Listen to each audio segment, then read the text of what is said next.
Hello, everybody, and welcome to the semifinals of the Premodern Showdown Series 5.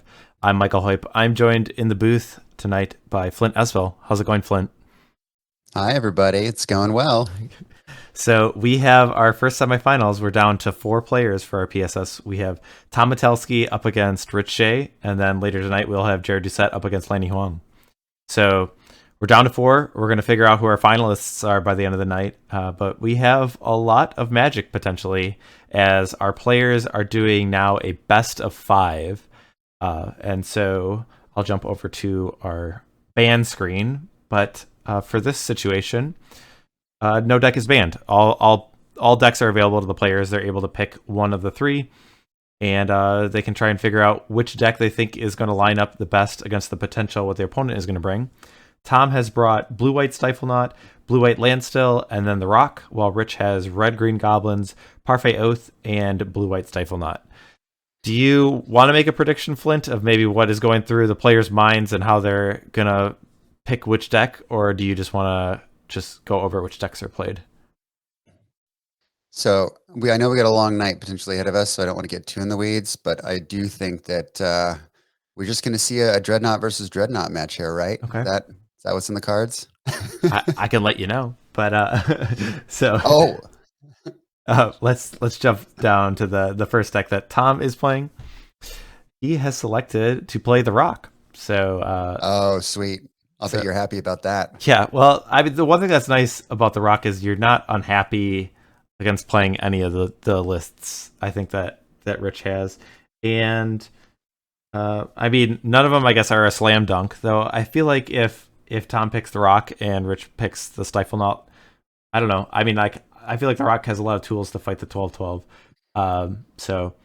I think that's probably the idea that Tom is picking the Rock is that he can kind of just play out what his no matter what Rich selects. So if you're not familiar with the Rock, it's the classic black green strategy that has disruptive elements with the black cards in Cabal Therapy and Duress, and some creature removal spells like Smother or Vendetta, and then also Pernicious Deed is a good catch-all, and then it's supplemented with green creatures. Whether it's here we have Wall of Blossoms, Ravenous Baloth can provide some a life cushion, but also a reasonable clock. There's Call the Herds to get aggressive and also have like a form of card advantage. Phyrexian Rager just kind of fills the curve, and yeah, and also there's like Treetop Village, which is nice that you can develop your mana, but then also add a threat to the board as well. Is there anything you want to say about the Rock? It's 47% against everything. Yes. So Tom's hoping that 47% can maybe go in his favor today and when we are playing a best of five tonight. So potentially five games of Magic in this first semifinal. The first two games will be without the sideboard. And then we'll take a look at what Rich is going to play. He selected his Oath Parfait list. So Rich is comfortable, familiar with this powerful list. He's had a lot of success with it. And I think it makes sense that he's bringing it to the semifinals. He is going to likely play his best games of Magic with this deck. And I think it's a good one to put his PSS fate on the line. The Oath Parfait looks to it's kind of a mix between Control and Prison, while it has like it's not a hard prison lock and it's not really a hard control either. So it's kind of in between. It disincentivizes your opponent from doing certain things like playing lands or playing creatures. Like playing the game. Yeah, so land tax and Oath of Druids can kind of change how the opponent plays the game. And then it'll set up a scroll rack engine that has good card selection. So it isn't really concerned about winning quickly as long as it just doesn't die. And it has a lot of inevitability. So we'll see if Rich is able to kind of set up shop and take advantage of the power of the Oath Parfait list. Let's jump down to the match. How does that sound? Sounds great. Okay. If you want to let our players know that they can begin, Tom is on the left with the Rock, while Rich is on the right with the Parfait Oath list. Tom is on the play, and I believe both our players have kept a full 7. So full strength for the players. We'll see how things kick off. It's always interesting, like a deck with Cabal Therapy, especially since Tom doesn't know exactly what Rich is playing. So that might be a card that he would have to wait a turn, while the Duress is something that he could just fire off right away, regardless of what deck Rich is on. And we see a black mana tapped immediately for that duress. And Rich is going to show his hand. He's got a mount or a mountain, a plains, and a swamp. And then the options he can take is a scroll rack, a swords, a mox diamond, an Armageddon, or an ivory tower. Ooh. What is the standout there? My I kind gut of like is the Mox Diamond. yeah. I guess it depends if you have like a pernicious deed in your hand, and then maybe like the scroll rack mox diamond aren't as appealing. But yeah, the mox diamond or I could see taking the scroll rack as well. Yeah, if he's got the deed, I think he definitely takes Armageddon here, right? Yeah, that would be my gut, but that kind of is like a tell, I think, from Rich's perspective, and I don't know if that changes anything if he's able to like play around Pernicious Deed. Um, it's also one of those things like I don't know if it's ever worth kind of like bluffing, which seems like a risky bluff. But also like at this level, like I mean, if Tom is going to take a card that isn't necessarily like the most obvious choice, then Rich is going to have to probably use that as information. Well, the one reason why you don't necessarily need to take the Armageddon right away is if you're able to apply pressure, then Rich might not be able to cast the Armageddon, and there might be more discard spells for Tom that he's able to use in later turns. Mm-hmm. So it looks like Scroll Rack was the choice for Tom. One, I guess, notable thing just with the Mox Diamond is that would have cut Rich off of green mana, which is a pretty key component of the deck. But if Tom's not pressuring Rich, then it's likely that he'd find that eventually. Windswept Heath, Forests, or another Mox Diamond or Undiscovered Paradise all give access. Also, land tax is another way for him to get that green source.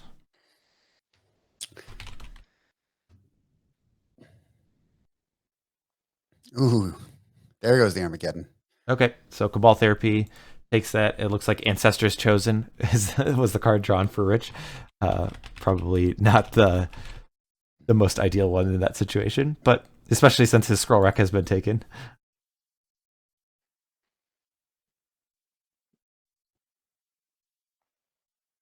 So Rich has gained some life here too, right? Uh, 2 turns in a row. So he's probably 22. the let's see, the first turn, didn't he just have 4? Oh no, I guess he gets. Well, I don't know. Maybe we should check with them. If you want to send him a message.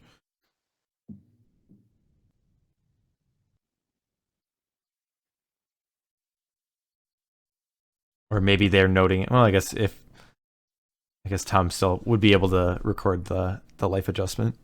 It should be. I think you should be 21, right? Sure.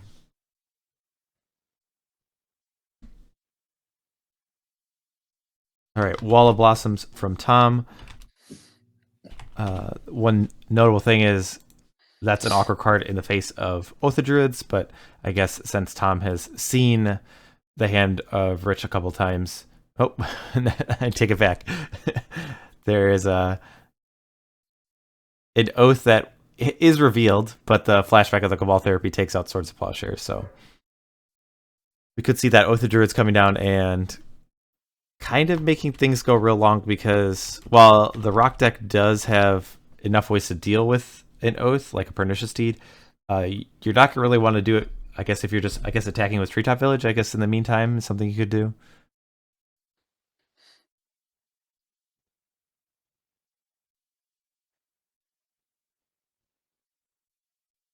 So notably, Rich did not play the Mox Diamond, doesn't have access to green mana at this point, so Oath is currently not online. If you're Tom, are you willing to commit? I mean, I guess I'd be willing to commit a card like Ravenous Baloth, since that's like pretty Yep. low risk. Because if the green mana does come from Rich, that you always have the option just to sack the Ravenous Baloth. And I mean, if Rich has no responses, okay, it looks like the Oath will come down.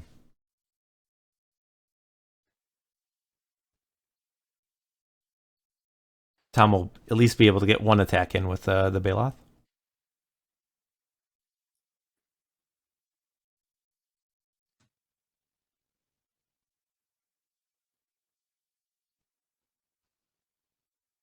Who do you be more interested, like if you were in Tom's spot or Rich's spot, which deck would you want to be piloting in this matchup? Oh man, that's so tough because I don't really like either of them. Um, Right. but I would probably like if I had to play one of those two decks, I'd probably play Rich's deck. Okay.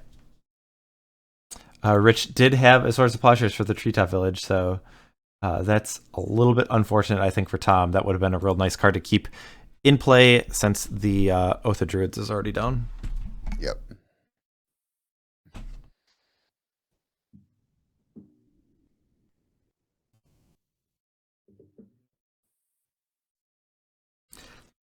I guess I'm gonna put Tom or Rich to 16 since that's what Tom has it. Maybe there was a, I don't know if they, maybe Well, I was thinking about it. let's say maybe we I think miscounted, with or the maybe discard spells. or maybe yeah, or maybe there was a mistrigger. I don't know, but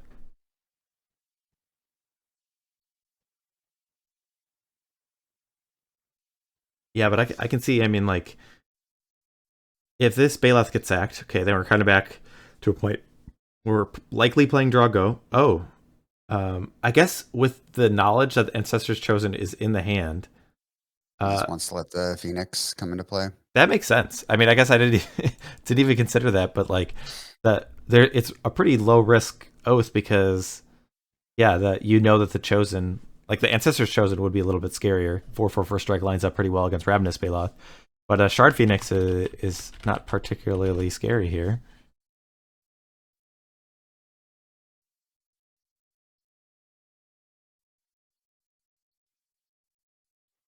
All right. All right, so Guy's Blessing will trigger and shuffle the deck, or shuffle the graveyard back in. Is the Chosen the last card in Rich's hand? Yes, that's his only card in his hand. Interesting. Yeah, a lot of discard spells, and then Mox Diamond and Ivory Tower. Yeah, so it feels like, yeah, I'm trying to think. It feels like there should be like one or two more cards, but no, like I think all his resources are just face up. So All right. And Tom's got at least two cards in his hand. Probably, yeah. Yep.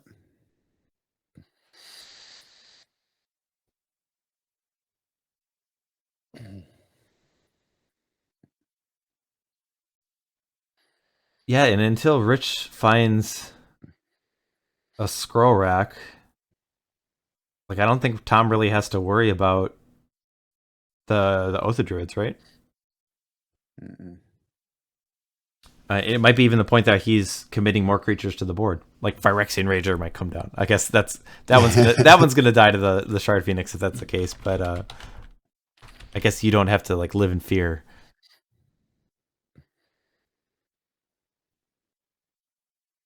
Call the Herd Yep. might be a better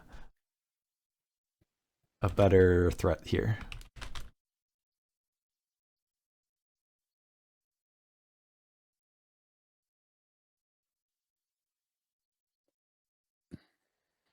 Yeah, he'll still get to block with the Shard Phoenix, and then he would activate Oath. It would trigger. No creature would be shown, but the Guy's Blessing would trigger, so he'd shuffle. So then the creature would go back, and so every other turn you'd be able to get a Shard Phoenix. So I guess the biggest risk is if Rich were to get a Scroll Rack, either naturally or with an Enlightened Tutor, then if Tom had too many creatures in play, he wouldn't be able to get rid of them. Like Ravenous Baloth, you can sack, but like a Call the Herd token, you just can't.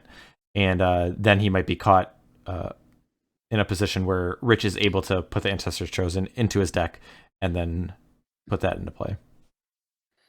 I mean, how backbreaking would a Deed for 2 right now be? Yeah, I mean, like so many of the resources that Rich has put up, like the Mox, the Oath, and the Ivory Tower, just die while Tom's able to keep his 4/4. Rich is stuck with a clunky 7-drop in his hand, and yeah, and the pressure would be able to continue. So yeah, that would be really good. All right. We do see Ravenous Baloth new friend, Rager, join the party.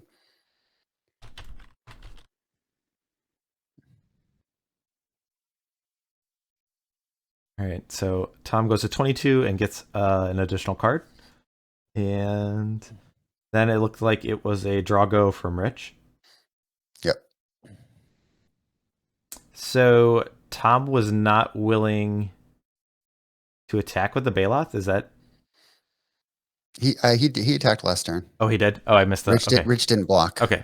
So yeah, Rich is down to 12. Okay. All right. That makes more sense. I was gonna say, I'm like, all right, both creatures come in. Here, the Shard Phoenix is going to trade with, or it will block the Bailoff. Yeah, block the Bailoff and then sack it. So it don't take any damage this turn.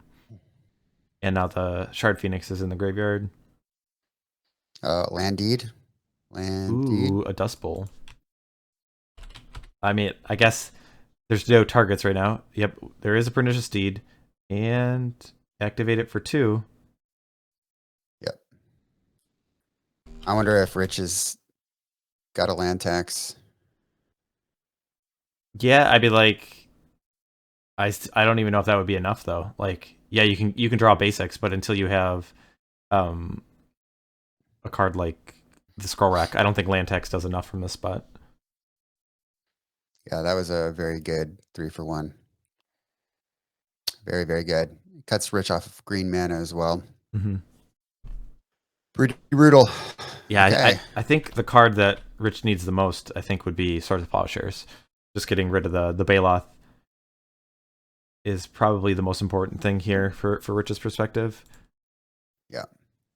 Tranquil Thicket will be cycled. Tom will exchange the land for a new card. Thanks to cycling. Cycling is such a fun mechanic. I don't know how you feel about it, but I've always enjoyed it. It's just, ooh, I get to like get rid of this card and get a new one. This is exciting. I just thought it was really cool when it first came out. Is that why you just jammed like 53 cycling cards into a deck? Well, all right. Yeah, I guess in light of Lobster Con, it's kind of silly to hear me say that, I know, but Swords of Plowshares was found from Rich, so the Bailoff is off the table now. Tom will sack it, so it goes to the graveyard because of Recurring Nightmare. But now, is this Deranged Hermit? Okay. Yep. That's a nice one.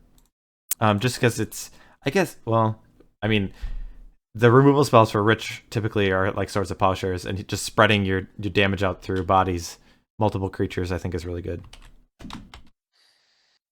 Especially since you know that the Shard Phoenix is in the graveyard, it's not accessible, and yeah, Rich doesn't have an answer to the Squirrel and the Deranged Hermits.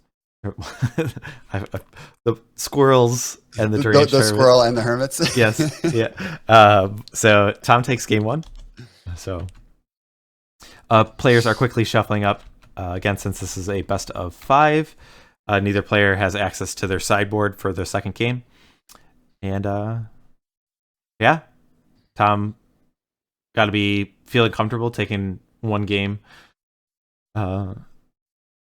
Because I have to imagine sideboarding also helps him a decent amount because he's able to exchange removal spells for cards that probably interact better with what Rich is trying to do. Yeah. Pretty important win there.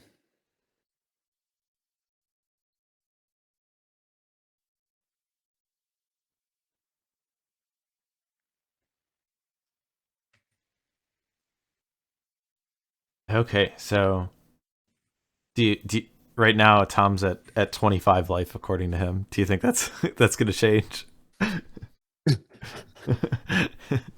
How sneaky. How very sneaky. I don't know how that extra die got in there, Rich.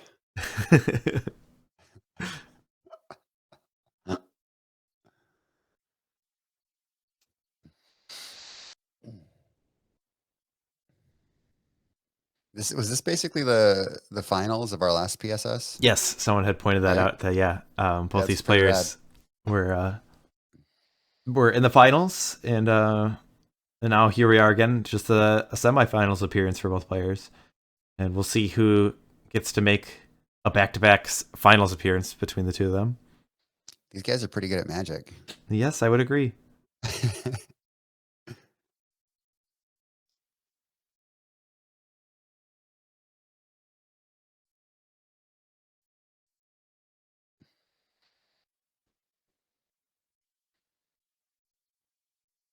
All right. Tom removed the 5th die.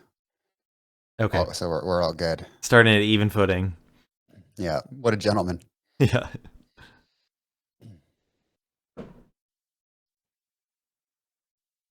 So people are talking about the decks that they're rooting for in chat. Which deck are you rooting for? Like, just take the players out of the equation. Oh. Which deck is it, Mike? I wonder. It's the Rock. I enjoy the Rock. Rock's the good guy. Though I will say, I enjoy the Parfait Oath deck, I think, a lot more than probably what the average person does. Like, I think it's a really cool deck. I think obviously it's very powerful.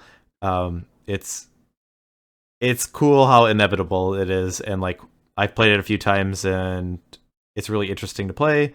So I just like the Rock more. So, all right, Totally fair. Rich is going to start with an Undiscovered Paradise into a land tax, so he's looking to trigger that. And Tom's going to start with a first turn duress, where he sees an Aura of Silence, a Sylvan Library, Plains, and 2 more Undiscovered Paradise. So looks like land tax will trigger if Rich chooses to do so. But guess Get that Sylvan Library out of here. Yeah, I guess it depends how important. If Pernicious Deed is really important from Tom's perspective, I could see maybe like if you have a deed right now, you could just take the Aura, let him play the Sylvan, and have. I guess it would be 2 activations because, yeah, but it'll be without a scroll rack. I don't want him to have that library at all.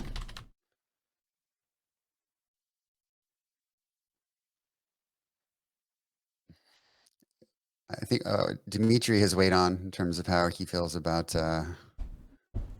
Parfait.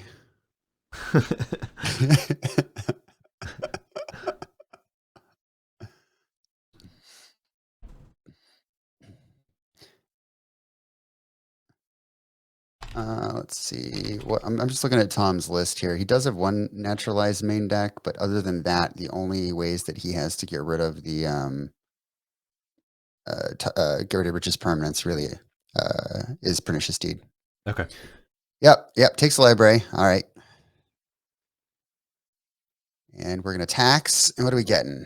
Forest, wastes, and swamp. Is there a mountain in Rich's list? I can't remember. I remember let's see. That was like one of the innovations that like 1 swamp, 1 forest, 1 mountain. That he did like a Lobster kind of remember him playing a mountain.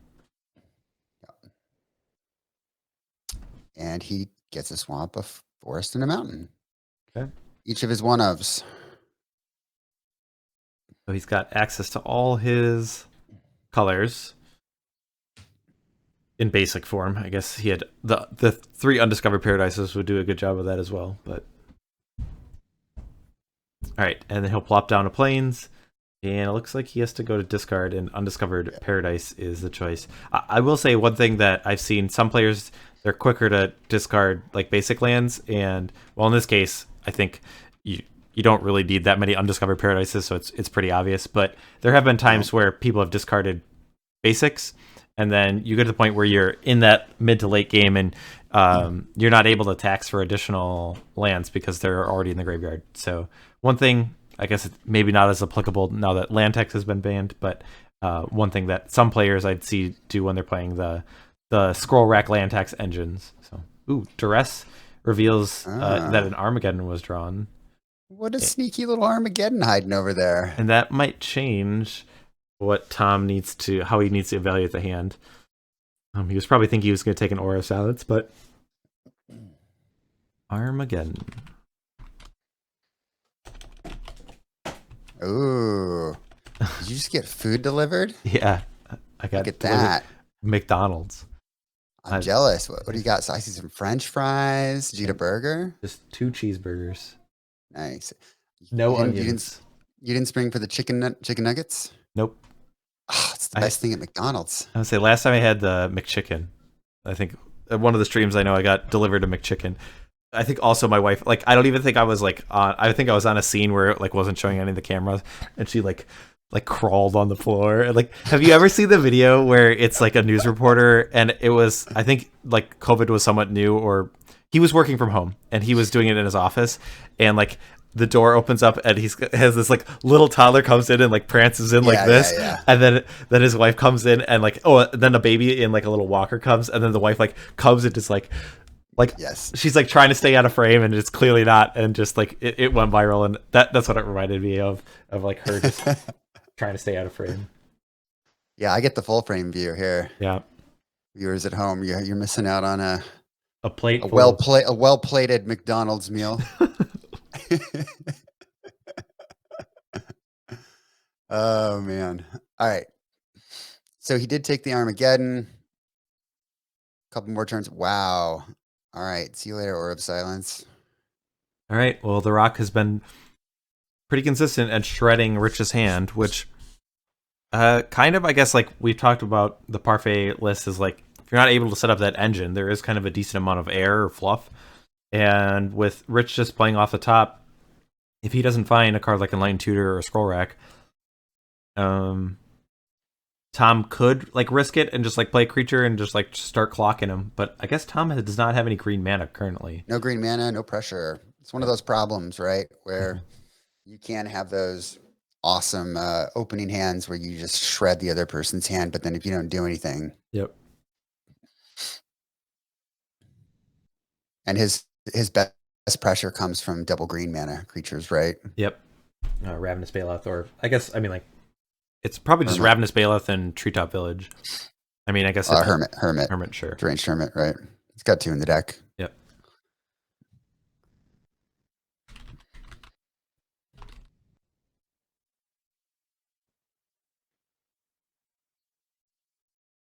All right. Rich is triggering Lantex again. Handful of basics.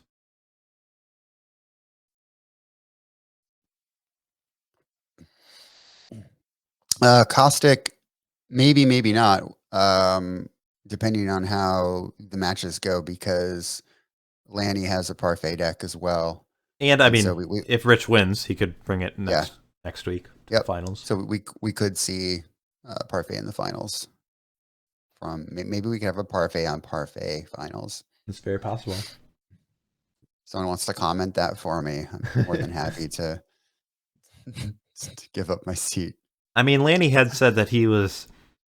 I mean, if you take Dex out of the equation, he just said, I don't know if I want to play like a Parfait Mirror against Rich, just because he is going to be more experienced than I am.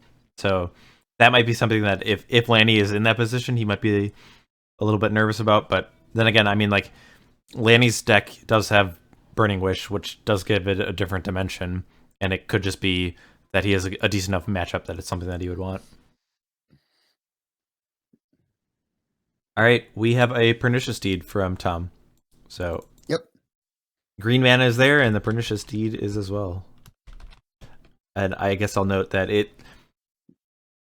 even if Rich were to have a card that were to remove the deed, Tom's still able to pay mana and activate it to blow up the land tax.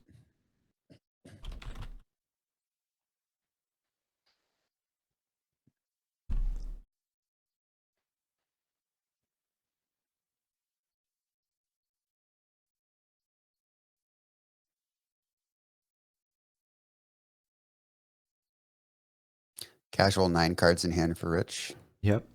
What kind of permanence would you need to see out of Rich in order to pop the deed?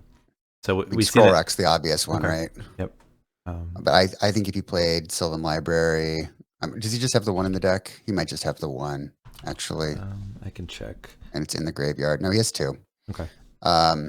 Sylvan Library would do it for me. Oath at some point. I mean, you wouldn't have to pop it right away, but when you wanted to start to develop, right, and actually have some pressure. Yeah.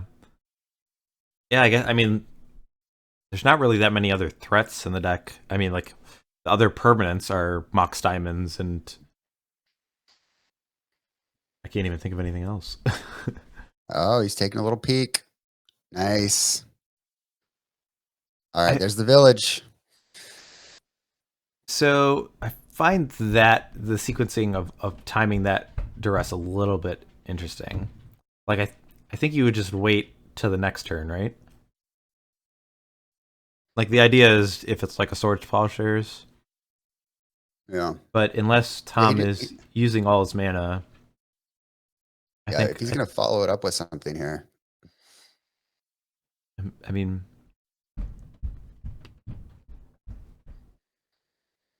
would you play a Rager here? I mean, I think I would. Oh, he's cheating right away. Yeah, he's eating now. I don't think that I would because I wouldn't want to. I would want to have the mana to get rid of the land tax if I needed. Yeah, I don't know if I like the deed there. Ooh, wow. Well, Rich draws a duress, and then okay, so I guess that's the reason why. What?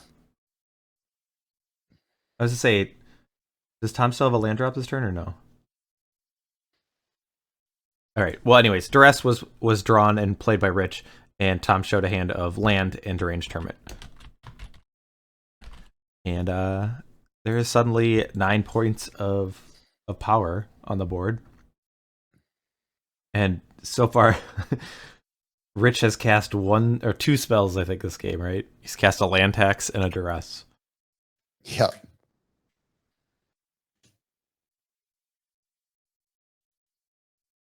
And yeah, Echo's paid. Yep. And we'll attack for 9. The swords?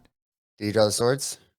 I mean, I would say, like, I mean, obviously that's probably the card that Rich wants. I guess he wants Shard Phoenix in that spot. Like, I don't know how often you get to say that. I want to draw Shard Phoenix. Yeah. Shard Phoenix would be amazing. But yeah, Swords isn't like even that great because yeah, there's still squirrels and there's a treetop village to attack. Like the attacking is still the pressure's still there. Yep, Zura's Weirding and Seal Cleansing were drawn from Rich, and kind of like that was just an awkward, clunky hand where Rich didn't really do anything that entire game. Tom kind of picked apart his hand and just put on some pressure. So Rock is somewhat quickly up 2 games, and we're headed to the sideboard. So let's take a look. I have the Rock list. The sideboard: 1 Vendetta, 1 Crumble, 1 Diabolic Edict, 1 Tranquil Domain, 3 Naturalize, 1 Dust Bowl, 4 Engineered Plague, 2 Haunting Echoes, and 1 Recurring Nightmare. I guess we also can look at the underperformers in the list that are already in his main deck. I'm looking at cards like 2 copies of Vendetta, 2 Smother, a Diabolic Edict. Those ones don't look great. You could also say that Wall of Blossoms is not needed in this deck, in this matchup, since it's just kind of a liability because of Oath of Druids. I guess it depends on how many cards you want to bring in. I would look to bring in Tranquil Domain, 3 Duress. Do you want Haunting Echoes? Yeah, you might as well. I mean, honestly, I don't think it's like necessary. I don't know if necessary is the right word, but like, I mean, like the game plan that we saw in games 1 and 2 obviously didn't revolve around Haunting Echoes because it wasn't in the deck. But like, you if you do your game plan of disrupt your opponent and apply some pressure, like the Haunting Echoes isn't needed. Is what I'm trying to say. Is like the game may, unless that changes to your A plan of trying to Haunting Echoes them out, you still could just execute what your deck's trying to do. But I guess if you're taking out a bunch of removal spells, then I think the upside of Haunting Echoes is usually pretty decent. I mean, there are certainly, I can see like board states because of a guy's blessing that if Oath is triggering or whatnot, that the Haunting Echoes don't do much. Do you like extra copies of Recurring Nightmare? The problem is like, usually the way the creature gets removed is Swords of Plowshares. I guess since Ravenous Baloth can sacrifice itself, that it'll always go to the graveyard. You could exchange a card like Phyrexian Ranger for a Ravenous Baloth at some point in the game.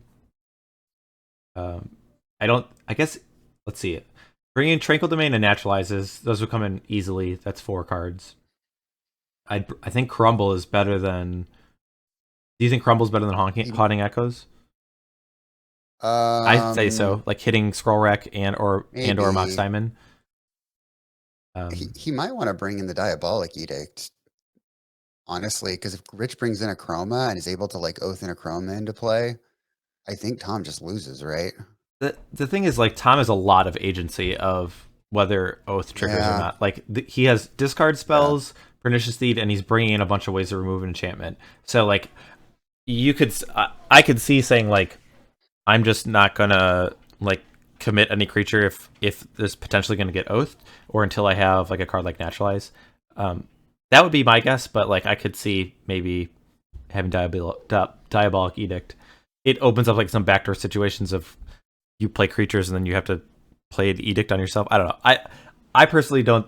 I don't think I would have the Edicts in the sideboard games, but we'll see if Tom has it in the main deck. Over to Rich. He has an Argivian Find, a Tormod's Crypt, a Crumble, a Duress, a Red Elemental Blast, a Pyroblast, a Rave Revelation, a Seal Cleansing, 2 Pyroclasm, a Warmth, an Annuated Brushhopper, a Karmic Justice, Engineered Plague, and a Chroma. So I think the Karmic Justice is probably for Pernicious Deed. Yep. Do you want more copies of Seal Cleansing or Rave Revelation? Is that I think Ray is pretty good. A decent way of. The problem is like Tom can just wait to play Pernicious Deed when he has a bunch of mana up and not make Rave Revelation a thing. I guess that. I mean, maybe it's better than something else, but it's really not that impactful. It's not that effective of what you're trying to do. I don't know if you bring in Argivian Find. What cards do you take out? I like our Argivian Find. It's just a nice way to recoup, like if something gets discarded, because that's how Tom's going to attack Rich's hand, or Rich's cards is through all the discard spells. So Find in many ways just helps him get back whatever he previously lost, and so there's a good chance when he draws it, he may have the piece that he needs in his graveyard. Would be my guess. Well, what's bad in the deck? Ivory Tower? I don't know. Tormod's Crypt? I mean, yeah. I mean, I remember. Yeah, I don't know. Lanny has said Tom's family must be stoked to have him back so quick tonight. We still have potentially three more games. Do not count Rich Shay out. That's all. Rich Shay is gonna grind.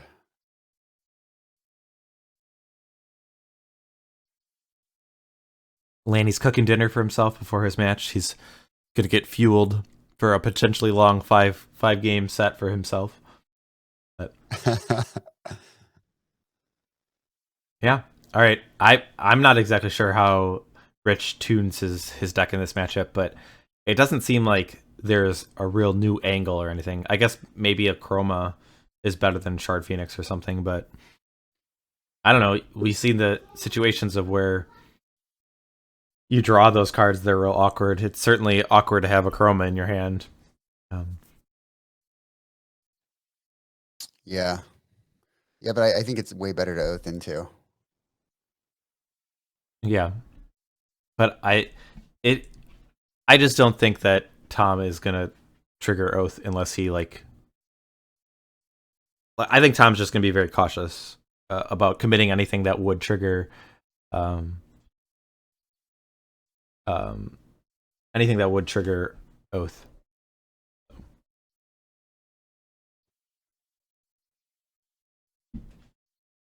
All right, let's jump back down to the match.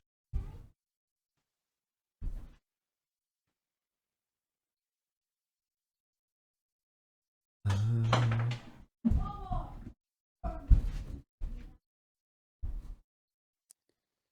right. So, oh dang! I was saying things have accelerated quickly. I didn't notice. I didn't think we jumped down that late, but here we go. We're already kicking things off. A Naturalize has taken out a Sylvan Library. Tom has a Barrenmoor and a Forest, while Rich just has a Plains and a Forest. Oh, and there it is.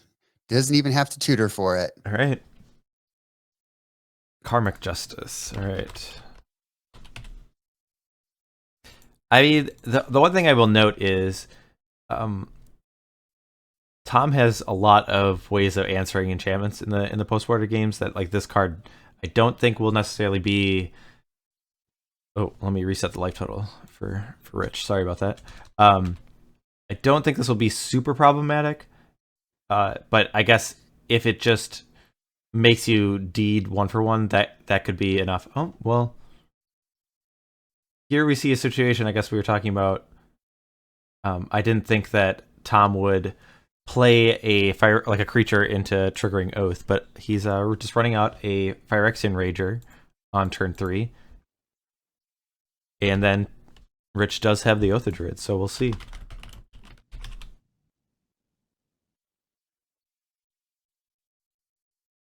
Tom's going to start with a Duress.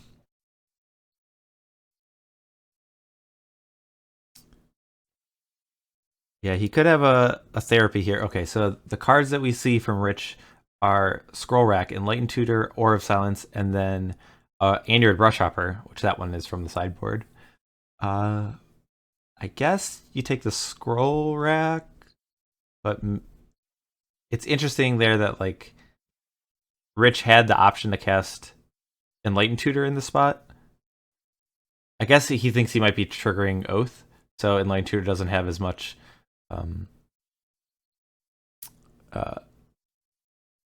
Okay, and we see. So okay, Duress takes Enlightened Tutor, and then Tom has a Tranquil Domain, which will take out the Karmic Justice. That will trigger the Karmic Justice ability, and so Rich gets to destroy a permanent. 2 permanents, right? Oh yes, yes. There were 2 enchantments, so kind of a costly Tranquil Domain from Tom. Just take his green mana. Oh wow! Takes I think I would have taken the 2 forests. Well, Tom has not yet played. Okay, he has not yet played a land, so I don't. Is that just you think green mana is more important in the deck, or were you like reading on something that Tom had more of one mana than the other? I don't know.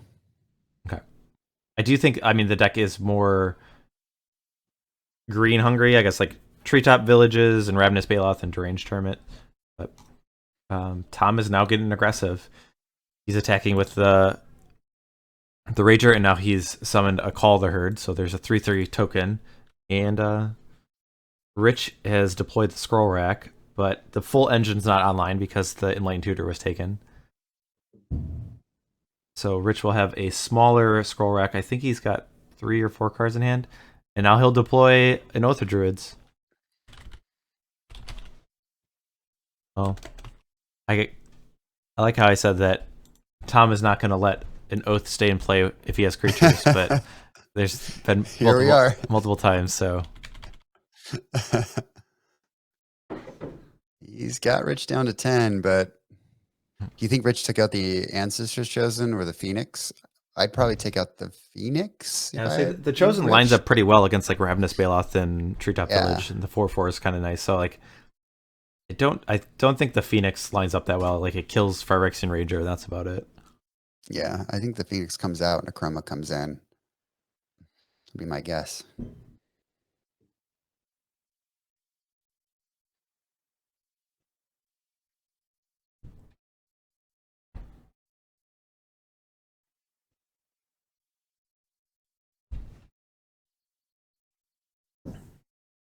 All right. Well, doesn't look like we're killing the Oath because we are committing another elephant thanks to Call the Herd. So we have activation or the trigger of Oath. It's going to put a Chroma into play. I guess. There she is. Let's see here. Because Tom could attack, still deal 5 damage. Even with the Chroma blocking, taking out a 3/3. Like if Tom has Diabolic Edict. Well, that's true. I would say, but if Tom just has like another creature, then like I think Rich is in danger of just dying. I guess another activation of Oath would happen, and if that brings in the Haunting Echoes was taken. Okay. There's the Brushhopper. All right, that lines up really well against the 3/3s. So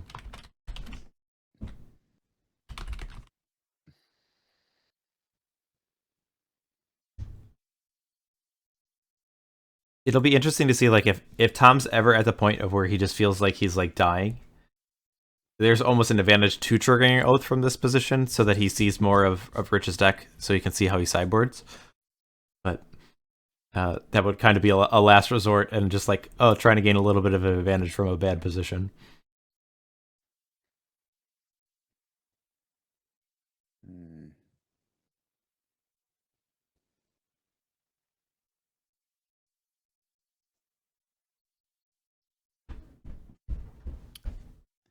Definitely time to think about how you want the next 3 turns to go. Yeah, I mean, this is a difficult spot from Tom because I mean, you, even if they're like, even if you have Diabolic Edict in your deck, like, and your Brush Hopper's in play, so I guess at this point, Yep. Tom is willing to throw away creatures so he doesn't trigger Oath again, because he's probably fearful of Ancestors Chosen, because that would definitely put everything out of reach, I think, here. Yep. So, is there anything that's scary from Rich's perspective if he were to kill 2 creatures and then Tom trigger Oath? I guess he would put. Well, he's certainly not afraid of Wall of Blossoms if that's still in the deck. Yeah, hopefully those came out. Rager's not scary. Ravenous Baloth, I don't think is very scary. So I don't think Rich is particularly scared of anything that would come out of Tom's deck. Hogzilla with the gifted subs. Oh, thank you for the support. Gifting, I believe it's 5 subs to everyone. So thank you. Very cool. All right, so 2 damage gets through, the Rager lives, and then the elephant tokens have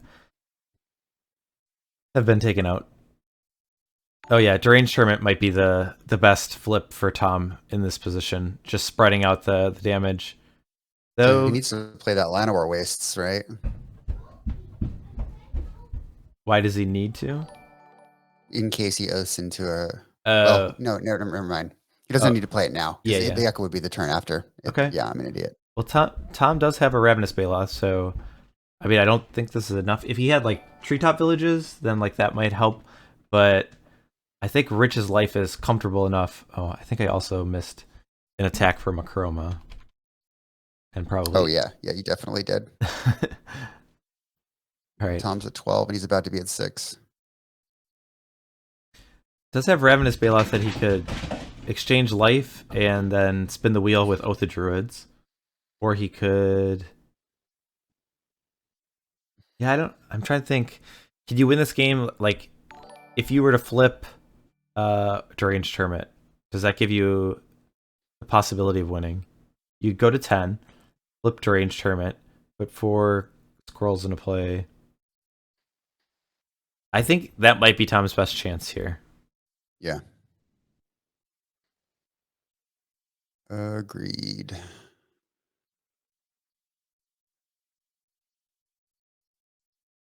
Is he... Yeah, I guess he's sacking at the end of the turn. Yep. He's going for that line. Yeah. So he'll spin Rich the wheel. should blink his Brush Hopper. Oh. Response. I guess yeah, that's reasonable that he could use the ability of Andrew Brush Hopper. Yeah, it's Tom's only out. So, well, he's got to be careful though, because if Tom top decks Diabolic Edict, then Sure. Rich is in big trouble. So maybe it's not worth it. You just let Tom roll the dice here. I mean, he could flip a Rager or something, right? Yeah. Cabal Therapy going in the graveyard is I guess you. I don't think it matters. I guess at this point because 2 attacks from Necroma, you're not gonna be able to kill Rich at that point. I guess he gets an extra card. He goes down to 9. He has no good attack here. He still might attack though. Yeah, if he wants to oath again.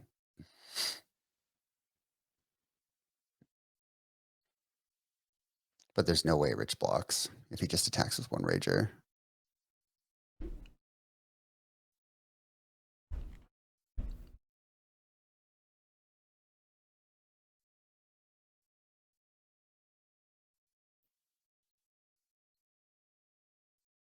Tom's got 2 cards in hand. Is there...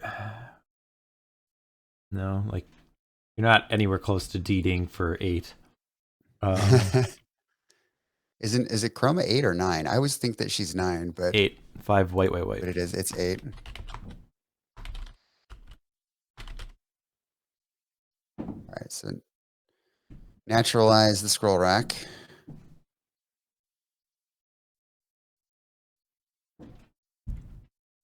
Might be too late for that naturalize. Yeah. All right. He's not going to attack first. He's just going to flashback the Cabal Therapy. Interesting. Well, I guess it's slightly interesting that Rich didn't use the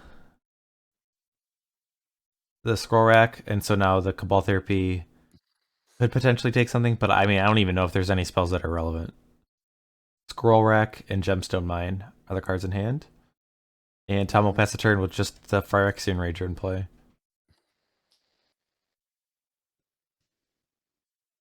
All right.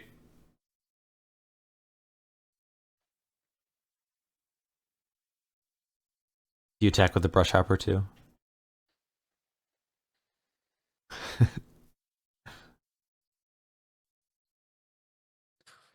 I guess you do. You might as well, I guess.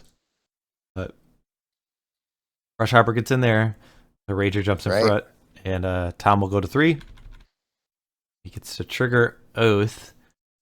I guess a Ravenous Baloth would technically keep him alive for a turn, but he is treading water at this point, and I don't see a realistic way of him coming out of this one. So yeah, he's scooping him up. All right. Parfait Oath in the hands of Riche and a Chroma doing some work there. I guess we saw a Chroma, Angered Brushhopper, Karmic Justice, all from the sideboard. We saw Tranquil Domain, Naturalize, Haunting Echoes from Tom. So, yeah, having the opening hand Rich had with no disruption was pretty clutch, right? He had the Karmic Justice, he had the Oath. Tom had no discard spells in the first 3 turns of the game. But to be fair, Tom's opening hands in games 1 and 2 were pretty bonkers. So comes around, goes around. All right, Lanny's saying that Tom's going to close it out. I wonder if that's more because he's better friends with Tom, or maybe he fears Tom less and he doesn't want to face Rich. So could be both. Yeah, could be both.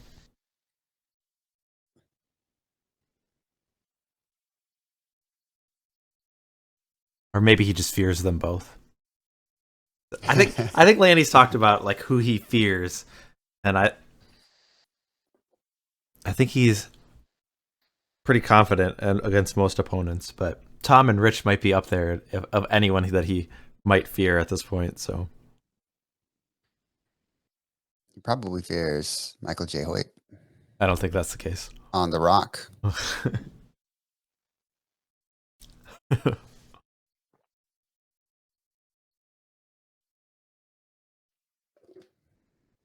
All right.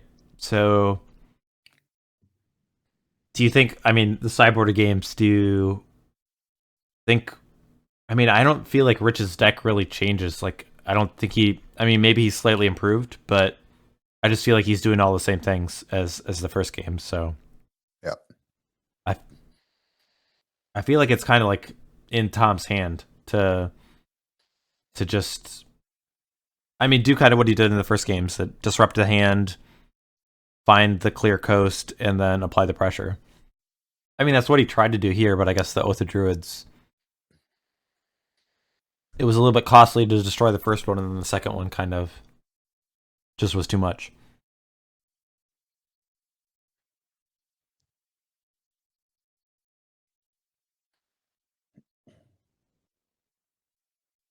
Lanny said, I lost to Rich, so Tom could get revenge on him in this match. Strategic planning from him. So kind. So very kind. So Tom's going to take a mulligan here. Rich is thinking about it. And it looks like, yeah, he's going to mulligan as well. Probably just to, keep a level playing field because Rich is such a gentleman. I mulliganed to 2 the other day. To 2? Yep. So what were you playing? I was playing Junk Zoo, and I knew I was playing against Will Hurst. I knew he was playing Fluctuator, and I had Meddling Mage in my deck, and I was just looking for Meddling Mage, and I kept my 2-card hand that I kept was Meddling Mage, and it was like, I don't know if it was a Dromar's Cavern or something, or like something that made white or blue or something. And then my first card I drew was Forest, and then the second card I drew was like Gemstone Mine. So if those cards are the other order, I still might have won on a mulligan to 2. But I mean, he's got Expunge in his deck, right? yeah, and he cycled it pretty early, so I think he might have had that in his hand. But yeah. When I was at LobsterCon, I was playing against Angel McAngelface, and he had Meddling Mage in play, and he cast a fire at my face, and I misdirected it to his Meddling Mage. It's like, thank you very much, sir. I guess he should have done 1-1, and then it wouldn't have been an option. Yeah. All right, Tom's gonna kick things off with a Swamp and a Cabal Therapy. Looks like he named land tax, and he hit. And the rest of Rich's hand is Scroll Rack, Source of Plowshares, Armageddon, and 2 planes. So we'll see how Rich things loves develop. drawing Armageddon. Yeah, I think he's got 2 copies. Is that correct? He does have 2. So.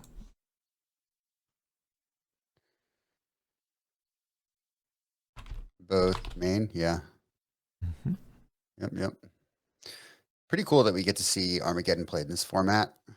I mean, I don't know how much people are going to be running it post tax ban, but that is one thing that I liked about the tax deck. I think it's cool that it's played in like not like a super aggressive deck. Like, I mean, normally you think of it as like a curve topper and like a wait weenie strategy, but I think it's really interesting in Rich's deck, because if I were building this deck from the ground up, like Armageddon would not be like the card I would think. I mean, it makes sense like after we've seen it, like how it closes out matchups like that. Like, this is the resource that your opponent like needs to come back into a game, and you can better recover than your opponent. But like, it seems like on first glance counterintuitive of what the deck's trying to do. So I think that part's really cool. So interesting sequence here. We did see, I think, an end of turn naturalize on the Scroll Rack from Tom, and then main phase Duress to get rid of Enlightened Tutor. So Tom really just trying to cut off the resources, and Rich just drawn like a champion.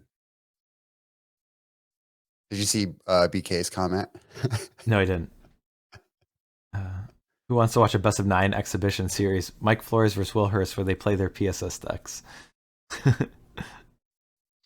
I'd sign up for that. All right, call the herd. All right. 3/3 elephant being summoned. I guess one thing that, well, I would say, like, given that, I mean, this is not a board state, I guess, that Rich necessarily wants to Armageddon. He could just Swords and then Armageddon if he draws a land, but even then, like, he would just have a Scroll Rack. I think he's... I don't know if he can cast his Armageddon in this near future against Tom. But I've been proven wrong many times, so...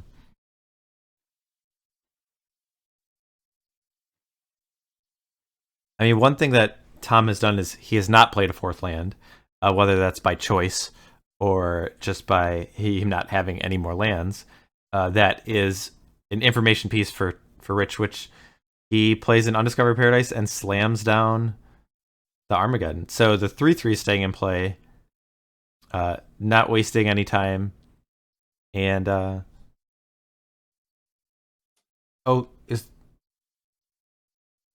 what happened to the Swords Plowshares? Did it? Oh, no, he scroll racked, but okay. then he obviously drew into it. So okay. I'll say that it was no longer face up, so that's what I was confused. I thought Tom was going to flash back Cabal Therapy to get rid of Armageddon. I'm surprised he didn't. Well, if you're sandbagging lands, maybe this isn't like the worst position to have Armageddon cast, maybe is what he's thinking. I'm not sure. All There's right. the Argiven find. Yep, that will bring back a land tax, and now we have now the engine is online. Undiscovered Paradise, Scroll Rack, and land tax.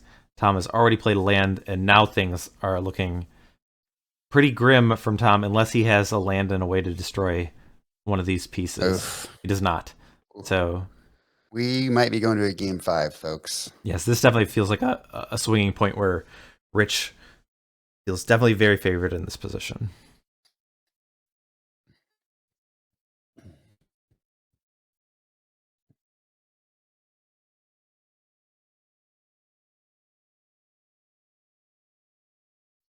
That's a good question, Marine Bottom answer. Do you remember if Rich had the mana I think he did. to rack in response? I thought he just had like the. Oh yeah, I think you're right. I think it was 3 untapped planes. So yeah.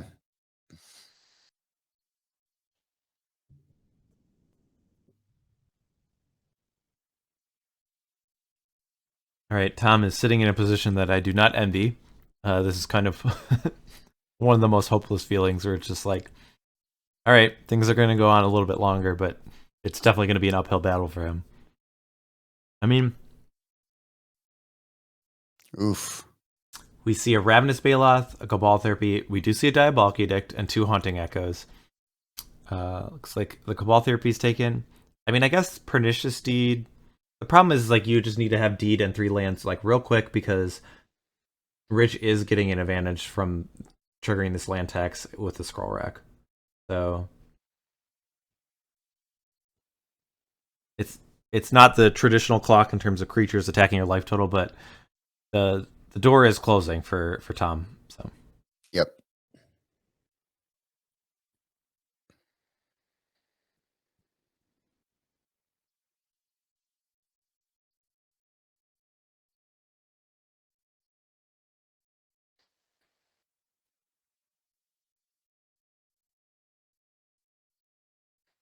it'll be interesting to see like what cards Tom has in the sideboard that if the Diabolic Edict is a card that he is favoring like over another playable card, or if he's just thinks it's like that important against the potential Chroma.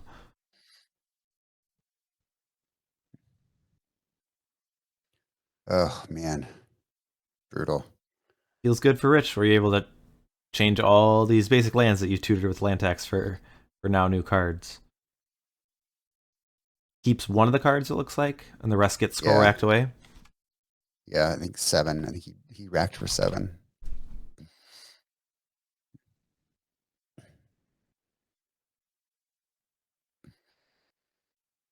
All right, Zurin Orb. No Mox Diamond though. Nope.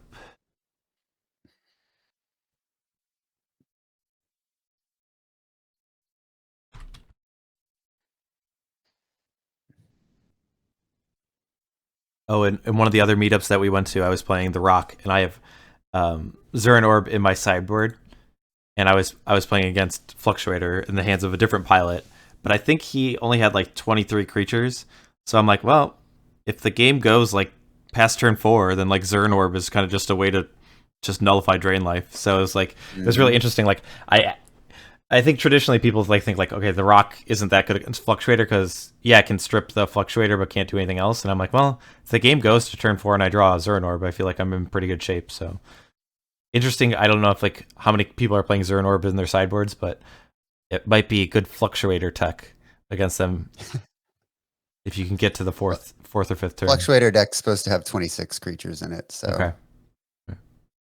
23 is interesting. It's just not really enough.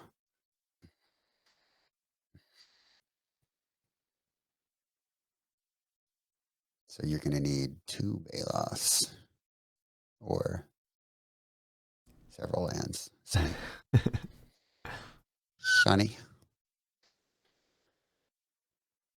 All right. Ooh. Thomas added a treetop village, so we've got a threat. Ish. I mean, is it possible that Tom just goes up to 5 mana and gets Haunting Echoes? I don't know what threats are in the graveyard. I guess I don't Rich know, had but if he could snag the blessings, that would be I huge. say Rich just blessing, so he probably has to be conscious of that. That like he could tuck away threats, and I mean, I guess yeah, I don't know. I don't think it's gonna matter. He's just drawing so many cards. He's got to have a Mox Diamond here. Not that it matters because he has the Zern Orb, but still.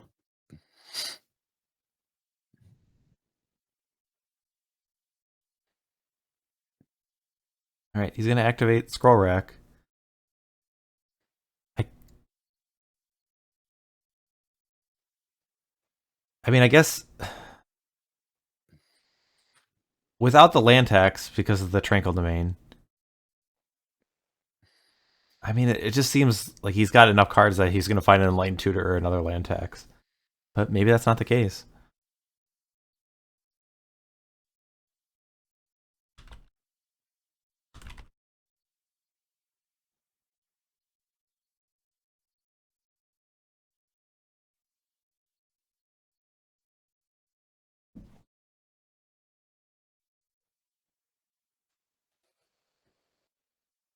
All right, I think Rich is figuring out how many cards he wants to put back for the Scroll Rack. I think that's where we're at.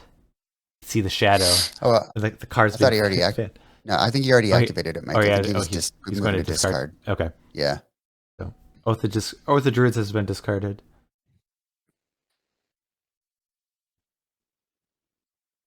You can't attack here with the Tree Top Village, right? No, Like I think it's just absolutely not. way too likely that it gets swords, and I think it has more value of being the actual mana source at this point. Yeah, he's just got to get a fourth land and play Oh, a Call the an Herd. elephant. This might be therapy food. Yeah, he's gonna name land tax I might name Enlightened Tutor. or oath. I think I would name Enlightened Tutor.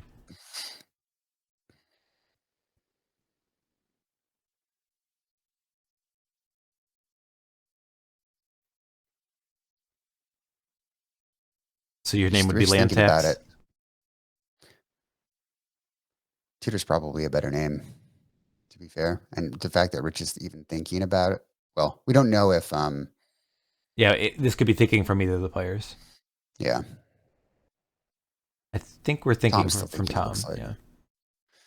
But Rich was, sort of shuffling through his cards there after the Cabal Therapy was announced. So I almost wonder if he does have a tutor. Mine was less on like the physical posturing from Rich and more of just kind of like how things were sequenced. That the main phase scroll rack, I guess, kind of makes sense, but I don't know. I guess me just looking at one open mana makes me think Enlightened Tutor, but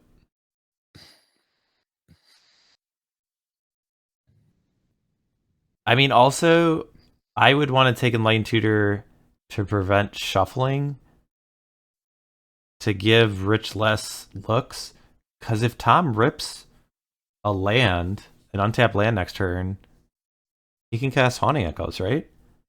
Mm-hmm. And Enlightened Tutor, I guess I don't know what Rich would find, because I guess no card is safe whether it's in his hand or not. It doesn't matter if it's in his hand or his deck for Haunting Echoes. Is Tom still in this? Like, what would a Haunting Echoes? How crippling would a Haunting Echoes be here? You'd get oath. You'd get land tax. You get Enlightened Tutor, we saw, and a guy's blessing, right? You'd get blessed. The blessing's like the biggest win. Yeah. Yeah, I think Rich's deck would be diluted to. I mean, it's a bunch of like singletons. It doesn't feel like very many impactful cards at that point.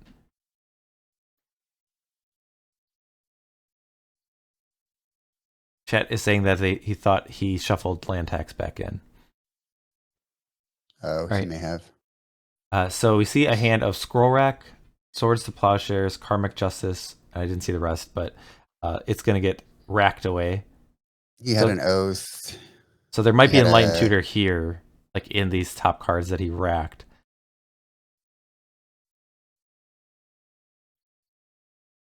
This is during upkeep, I believe. yeah.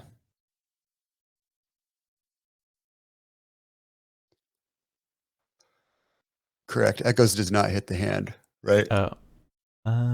Remove all cards from target player's graveyard other than basic lands. Search that player's library for all cards of the same. Okay. It does not get the hand. Yeah. It's not like lobotomy. All right. Land tax assembled.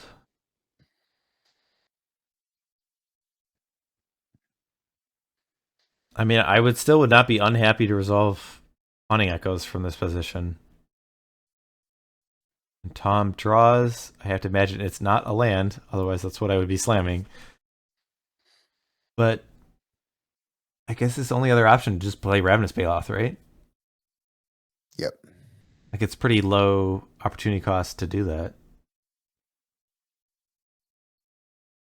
I guess he knows there was a Swords to Plowshares. He's gonna cast Cabal Therapy. Okay. And so this is this the same set or a different set than he had seen before? Different. Okay. This has an Oath, an Aura of Silence, Ivory Tower, Plains, and 2 Swords to Plowshares. Wow. Would you be willing to trade a Treetop Village for those 2 swords? Because of Cabal Therapy? Do you believe there is a guy's blessing in the yard? Yeah. Yes, Lanny. There's a blessing in the yard. Yeah.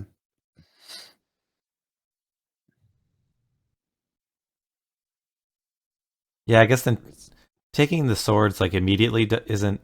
Well, I guess I don't think it's. I don't think that I would, honestly.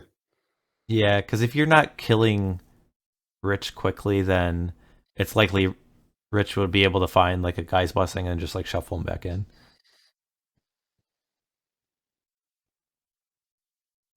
Yeah, I think getting the blessing is like more important than getting 2 swords, because with blessing he's got infinite swords. Well, there's no blessing in his hand.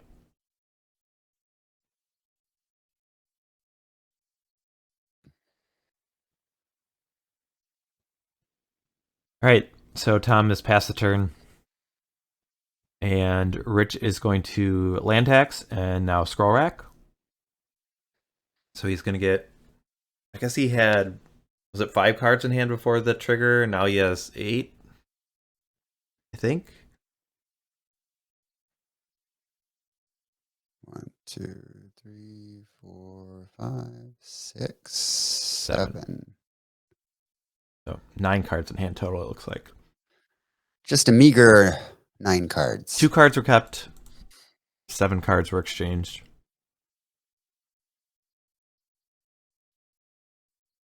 Yeah, the scroll rack land tax engine definitely makes Cabal Therapy trickier. Though we've seen Tom like kind of sequence things, and I think you can kind of try and. I mean, I guess Rich has used the scroll rack on his main phase for the last few turns, so that makes it more. It makes it a little easier for Tom, but there are definitely some situations like playing a card like Naturalize can kind of like force your opponent to use it, and then you can land tag, or then you can Cabal Therapy for a little bit more effective turn. But yeah, in general, it's tricky.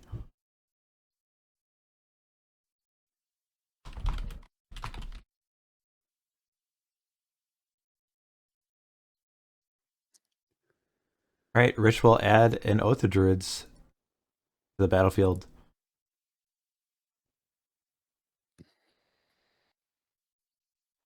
Tom needs to draw land and then Pernicious Steed.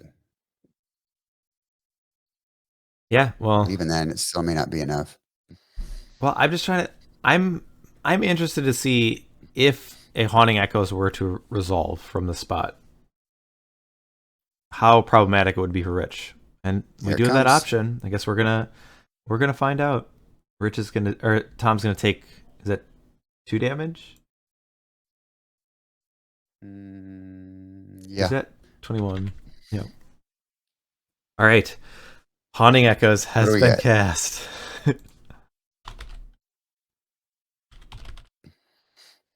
It's also interesting, like, Tom probably has a pretty good idea of what is in Rich's hand as well, right? Like, if he takes the time. So Ancestors Chosen is still there. Yeah.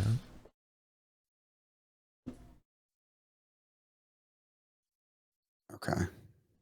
So I think that was briefly looking through the deck. Because you don't. Okay, I guess it's not a choice, right? Like, Tom can't leave certain cards in, right? Remove all cards. Okay, so I was Yeah, thinking, yeah, yeah. I was thinking it was more like you could leave, pick and choose kind of thing. But all right, so what is Rich's deck become at this point? So there's Scroll Racks, Armageddons, but there's no Swords of Plowshares, right? Unless he's got one in his hand still. But I there's, think we only see I 3 guess, how many guys' swords. blessings are going to get exiled? That's a key thing too. All 3 of them, I All think. three of them. Well, it's, I mean, like, Well, two of it's them's hard to important. see. If there's two left, then I think Rich still can kind of can manage. But He gets at least 2. I okay. see 2 blessings there. There might be one in Rich's hand still, but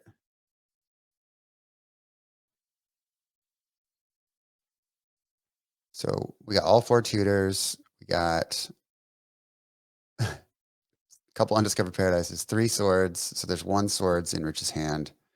The tutoress, he got all 3 blessings, and he got 3 oaths. Yep. Well, so I mean, So at this point, like, is I guess Tom's afraid of Armageddon, right? But even if there's an Armageddon, like, if you Armageddon here, like, Tom could just wait and, like, blow up a scroll rack. Oh, are there still scroll racks in the deck? I think there yes, are. Okay. there are. Because I'm trying to think, like, if this just comes down to, like, decking kind of thing, like, is that a way for Tom to win? Um, I think Rich wants to just get an Acroma and play. okay. I mean, Tom still has a Diabolic Edict in his hand. Oh, and the duresses were removed, right? Yes. Yeah. I think Tom is advantaged here. Right? And I mean, like, that's discounting the fact that, like, there still is another Haunting Echoes if we ever get to the point of Rich deploying a certain amount of things, that he might be able to cast another one and again dilute Rich's deck.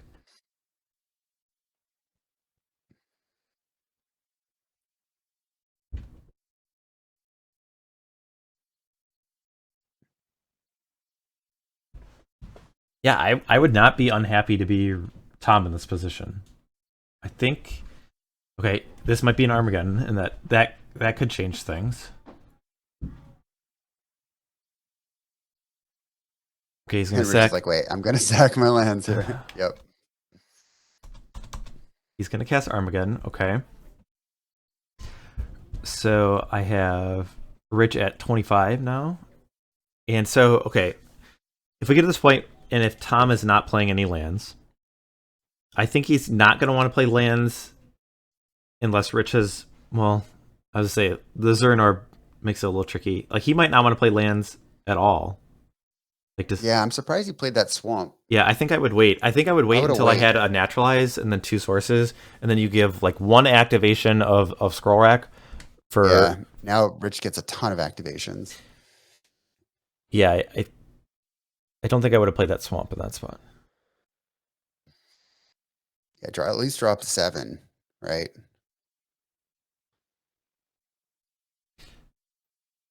Well, how many actual mana sources are in Rich's deck? So let's go back here. And did we see any Mox Diamonds in any of the, like, in the deck? Did he Yeah. take out the Mox Diamonds? I thought we saw Mox Diamonds. Maybe I missed it. That was one thing I'm not sure. Okay, so Maybe he took him out. I don't know. That's part of this right. So Rich has Yeah, Gabe says that he saw the Mox Diamonds. 9, 10, 11, 12, 16, 17, 19 lands in Rich's list. And I think 3 or 4 of them were still in the graveyard from the Haunting Echoes, and then 4 of them got destroyed. So there's only 9 more lands, and not all of those. Like 2 of those are Windswept Heaths. Um,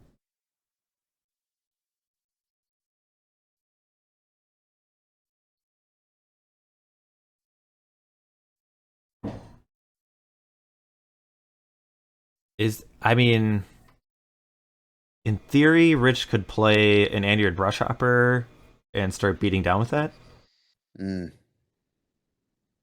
I guess there's an Oath in play, which kind of makes things awkward for Rich then. Um,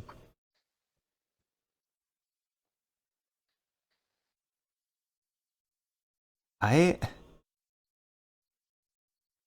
I'm not doubting that Rich has a plan, but it's not clear to me how he's going to win this game.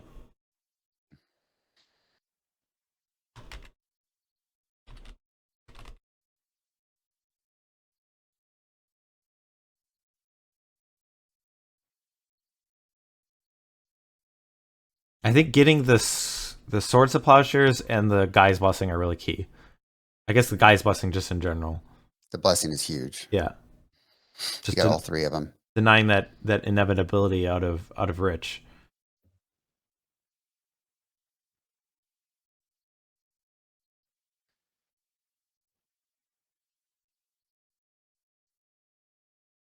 And he's got one more Armageddon in the deck, right? Yeah. Yeah, I don't think this would come down to actual decking because Tom has enough ways to interact with Scroll Rack, like Pernicious Deeds and Naturalizes and whatnot, that you could. Rich would either need to play out like a ton of Scroll Racks and then they would die to a Pernicious Deed, or yeah. Ooh, so Sarah's Sanctum makes 1, 2, 3 mana, plays an Aura of Silence, so now it makes 4. Well, a Chroma looks a lot closer now. We were tapping for 4, 5, 6 mana. Lanny, all 3 got exiled.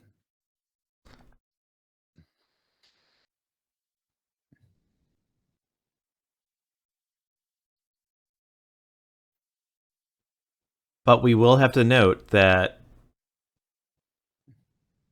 just getting an Acroma in play from this board position is likely not enough because Tom has Diabolic Edict in his hand. So if you just or if you just cast Acroma, it's likely that Tom has 2 mana at that point.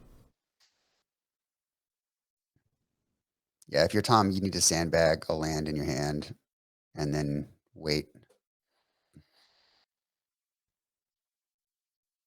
Can Rich get to 13 mana and Acroma and then Armageddon? Okay. Oh. All right. So this is just game over. Well. Oh. Okay. Is he scooping? Tom is scooping, but like, I don't know if it was that definitive. I mean, like, so Rich can deny draws from Tom. He just won't draw another land. But he can't. Oh, he can aura his own Oath, so he can just play the Inured Brushhopper, aura silence the Oath of Druids, and then just attack, and that'll be quick enough to kill Tom. Okay, so yeah. Well done from Rich, and well done from Tom in that game too. So I'm gonna take a quick look at the decks. We can see if we have a decent idea how they sided. So Rich, we've seen the Argivian Finds. I do believe the Tormod's Crypts, both of them were out, right? I don't know if we saw 2 or 3 Duress. I think we saw 1 Crypt, didn't we? Did we? I don't remember. I think we saw 1. Yeah. We've seen the Brush Hopper and the Karmic Justice and the Chroma. Yep.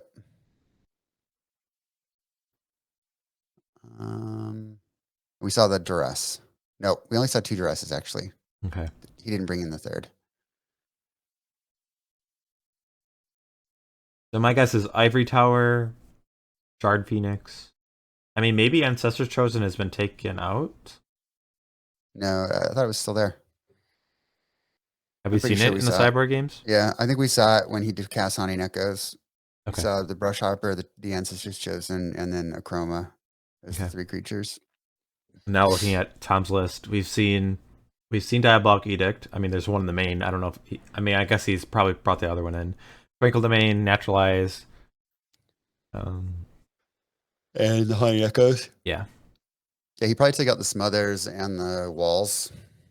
Yeah, and the Vendettas. Yeah.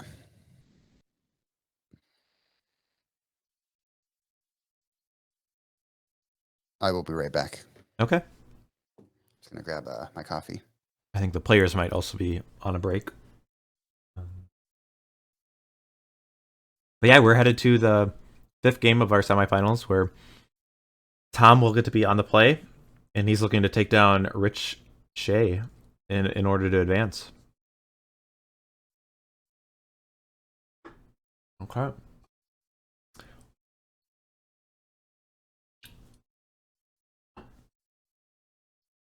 I'll just let the players know they can start whenever. Oh, I just got confirmed. Break for both players. So both players are standing up, stretching their legs. They want to be fresh for this last game. They've been going for about an hour and a half at this point. And Tom's back. And we'll see if... looks like Rich is now seated again.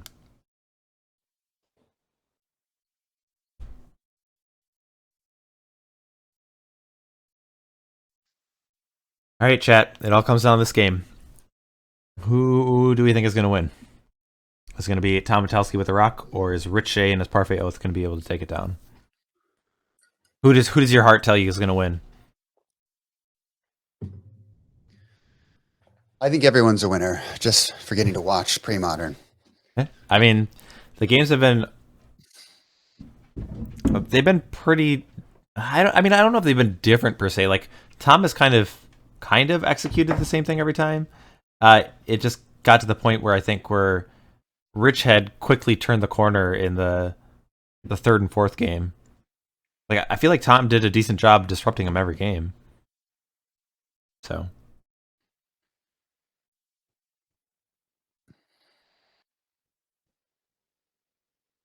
Bogzilla going for the rock.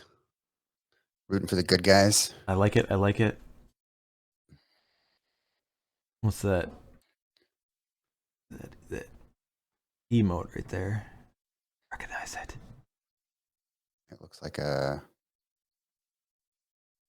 I'm going to say it's a rock, but I don't know. Let's say it's a rock. And be done with it.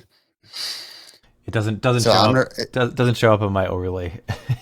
on the actual stream, it just shows as a square. It is a rock. It's confirmed. So if you're rooting for rock, I got to root for Parfait. Okay. Let's go, Parfait. Give me a P. Give me an A. Give me an RFA.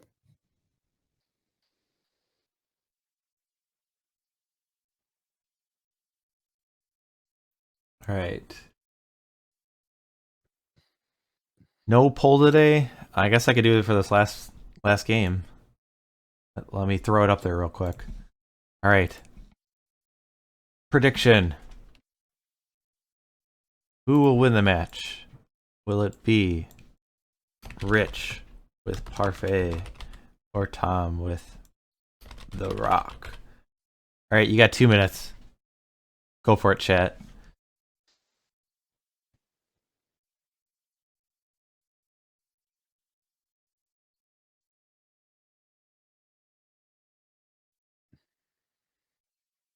All right, Tom shuffling the cards in his hand.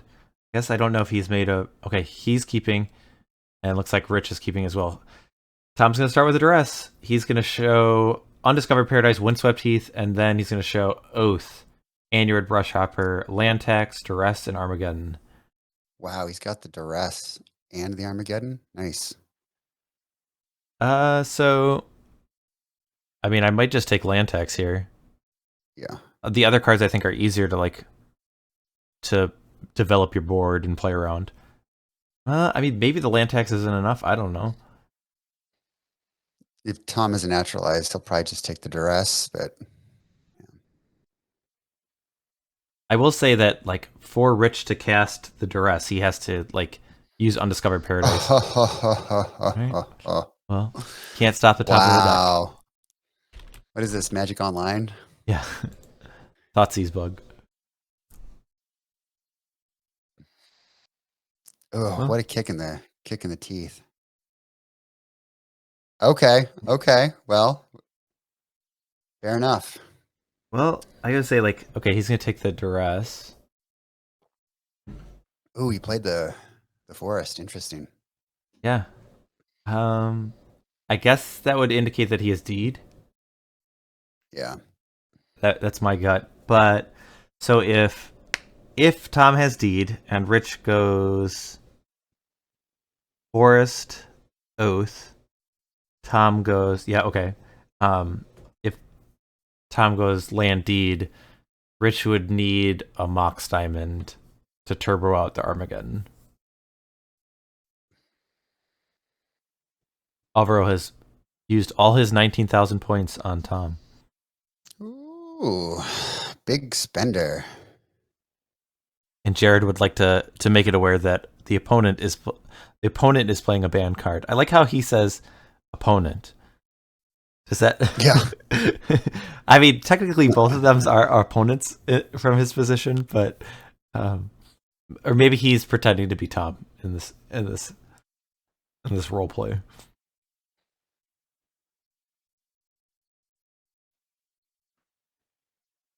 All right. So Rich does play the forest and the oath. Does Tom have pernicious deed? Got a Dust Bowl and a deed.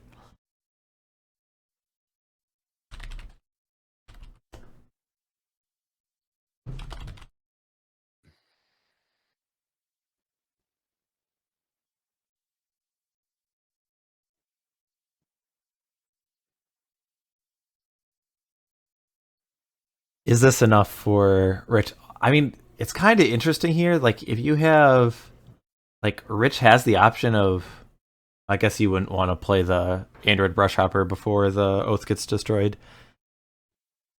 But I was going to say, it is something that he could flicker to protect against deed. But I think the Oath is too problematic at this point.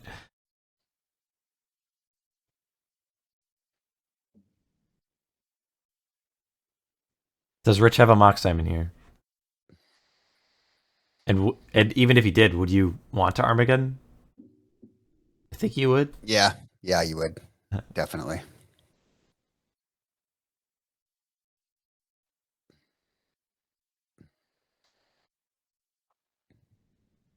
So 2 unknown cards. The rest of the hand, it's 5 basics, Armageddon, Brushhopper, and Undiscovered Paradise.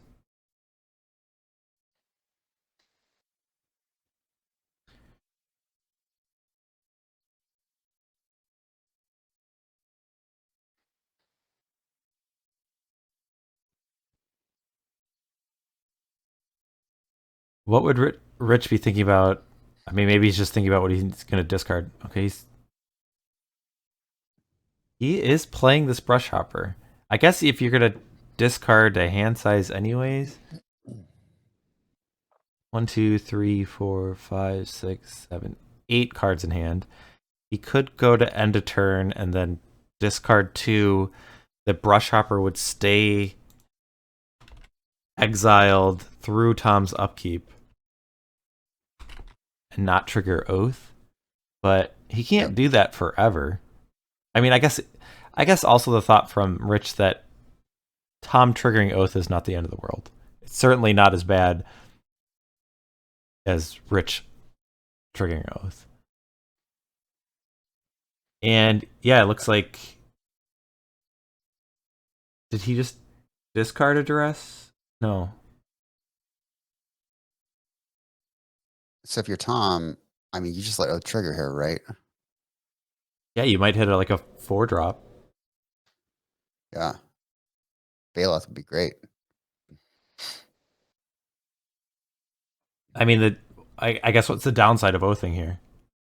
I don't think there really is one, right? Yeah. Chad has noted that Rich has 8 cards. Yeah, so maybe, Yeah. are we still at, We might be at the. Well, Tom untapped, though. yeah. You want to note? I have a ruling question. All right.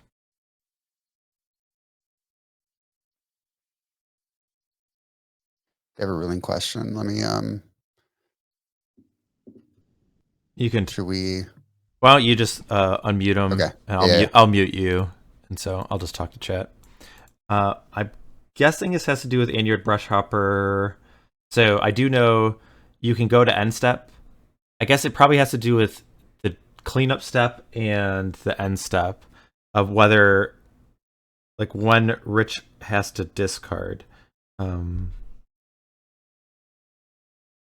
I think it's the end step, and then Rich would be able to discard 2, as compared to, yes, the end step is before the cleanup step, and the cleanup step, I believe, is where you discard your hand.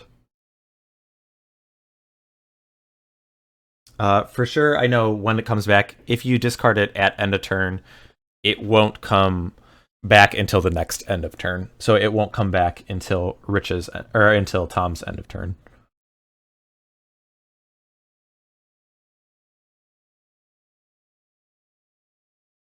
I'm just looking at it. Looks like Flint's still talking to them, so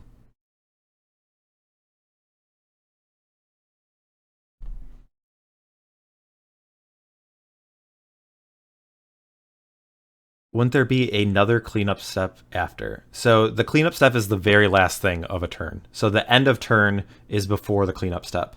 So that during Rich's end of turn, in that phase, he would activate the brush hopper, discarding 2 cards. The brush hopper would be exiled. If at that point Rich had more than 7 cards in hand, they would go to the cleanup step and then have to discard. But in this case, I think he would have 6 cards at that point. But yeah, the brush hopper would stay exiled until Tom's end of turn, because the brush hopper's ability was exiled during the end of turn of Rich.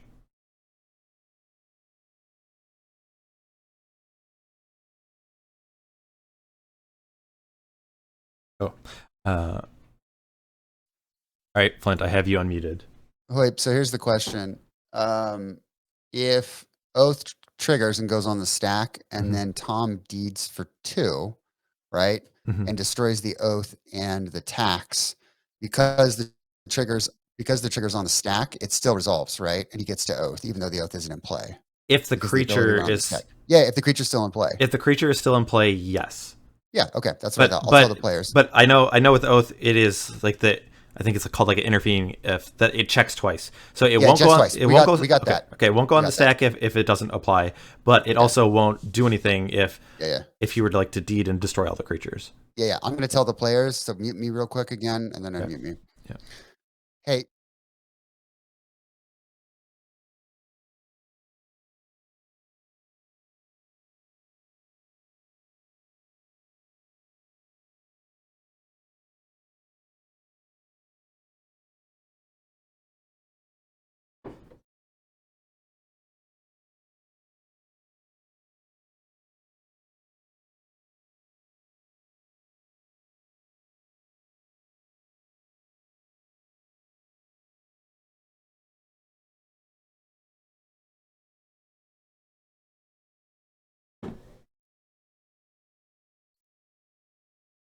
Are you back, Flint? Yeah. Okay. And that was more of a preemptive. Well, I guess so. I guess Tom would want to do that in case he gets a creature that costs. I guess why does he need to do this now? Is there a reason he needs to deed or to deed before the oath? Yeah, I would wait, right? Yeah, I Just guess wait, let the oath if he still has resolve, wall and blossoms, that then would be the reason, right? there's no way he still has Oath of The Blossom, problem here is Wall of Blossoms in the now deck. Rich has the option to discard 2 cards. The oath trigger would then it would not resolve. I mean, it Yeah, wouldn't do anything. I guess the trigger would resolve, but it wouldn't result in Tom getting any creatures. yeah, I would wait. I would just let Oath resolve and just see what happens. I wouldn't mess around with it. Yeah, it looks like that's what Rich is opting to do. He's going to discard a swamp and a Guy's Blessing that will flicker out the brush hopper. Because if Tom doesn't activate the deed in that spot, then Rich has to kind of do that same thing anyways, preemptively, so that Tom Yes. doesn't oath. Yeah, I am and that way Tom has the option to oath to deed for 3 if he wants to try to kill the brush hopper and make Rich discard 4 cards, right? yeah, Like, I don't know the advantage of why Tom would want that sequence. I don't strategically. I don't see why Tom would want to.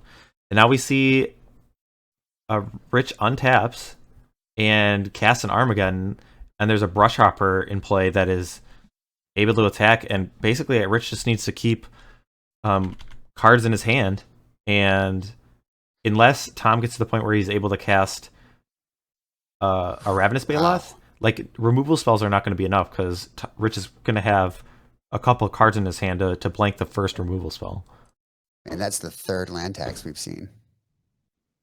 and it's going to trigger. Yeah, assuming if it's in play, it sure will.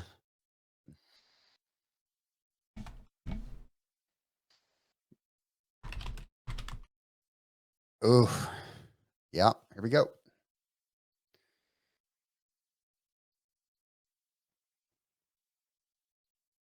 Rich Shay has gone into turbo mode as he gets the beat down with the brush hopper.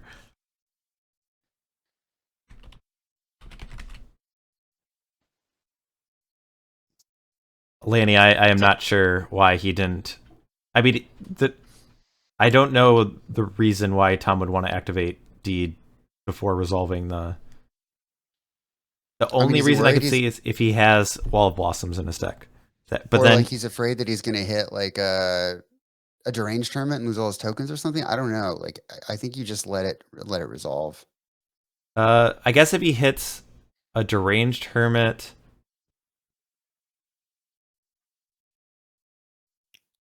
but then he could activate. I don't know.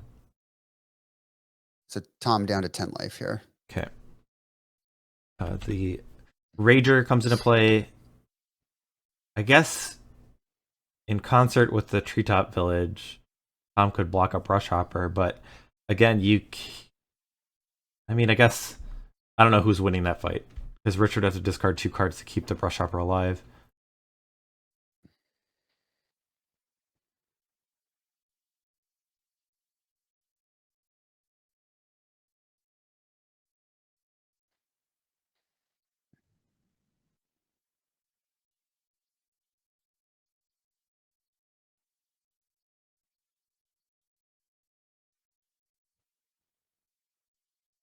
All right, Brush Hopper gets in, or Tom is down to 7. The Rager gets aggressive. Rich is going to go down to 18. All right, Tom has a 4th land, and he's got a Ravenous Baloth. Has to take a point to cast it, but that lines up well against the Brush Hopper for the time being. I guess then, We're gonna see his swords, right? I mean, possibly, but I mean, like, Rich's hand, I think a lot of is known, right? It's 2 planes in an undiscovered paradise. There's not that many unknowns. And Rich hasn't been filtering through his deck like with a scroll rack or anything. Do get an enlightened tutor, and that get anything that's really problematic in this spot?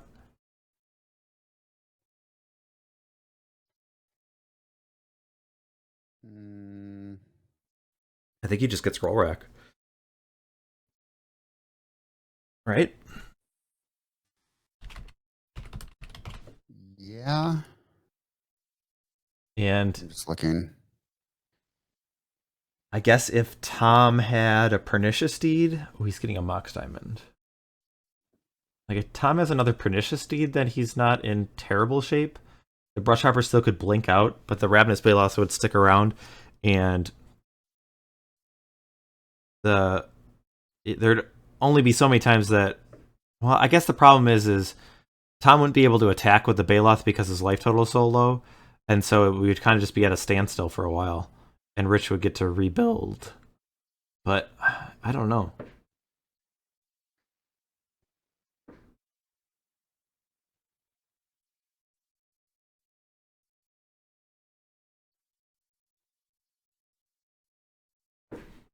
I mean, I thought Rich was way ahead a few turns ago, but now I'm not 100% convinced. Oh, okay. uh, Gabe had said in the chat, Diamond equals another Armageddon. Apparently the answer to that is yes.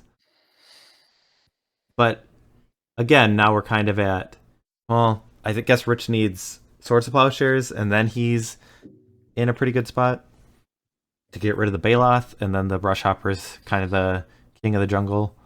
The 3/4 is bigger than the 2/2. But for the time being, the 4/4 will hold off the Brush Hopper.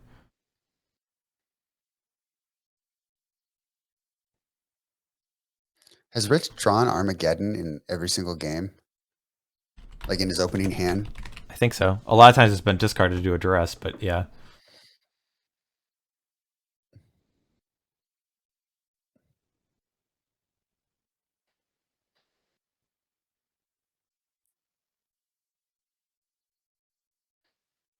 All right, so Tom is getting aggressive with the Ravenous Baloth. I like that. Well,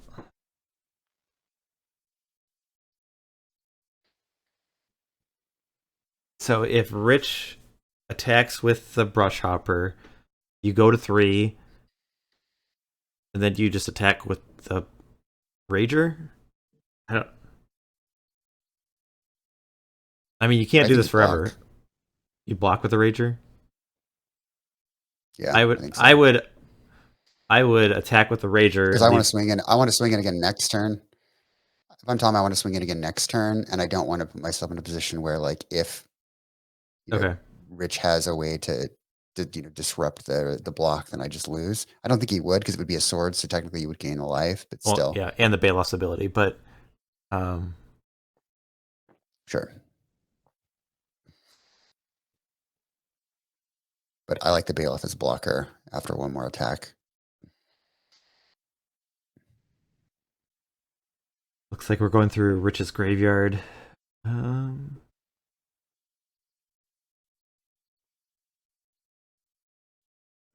must mean Cabal Therapy, right? Like what? Just gearing up for that Haunting Echoes. Yeah. Thinking 5 turns ahead. Yeah. That's our Tom. Yeah, it's probably Cabal Therapy.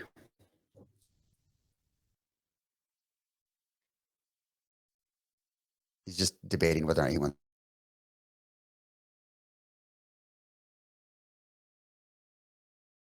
Oh, Flint, I'm no longer hearing you.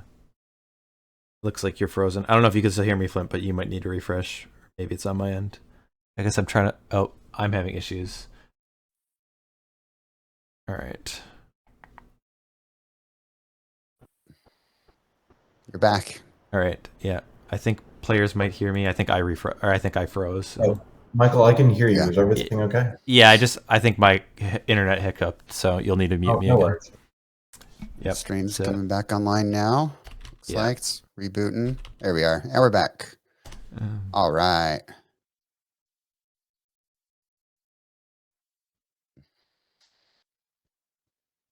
All right. So we're currently at Rich attacking with Brush Hopper, and Tom needs to decide if he's blocking with Rager or not. I think that's where we're at. Yep. Okay. Looks like the Rager getting ready to sacrifice himself to the greater good. Oh, maybe not.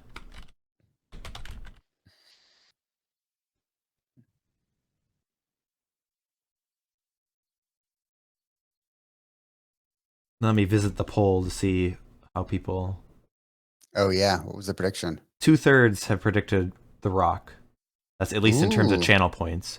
I think, but it was about even in terms of number of people. Nice.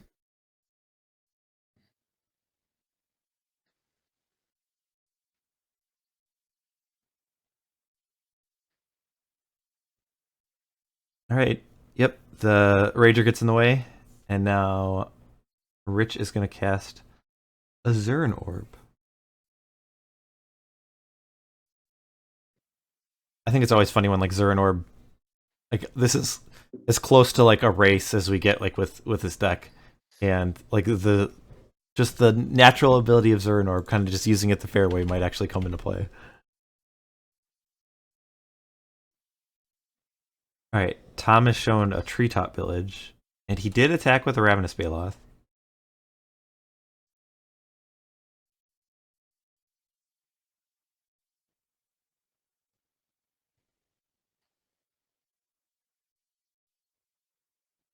Okay, Rich gets to land tax.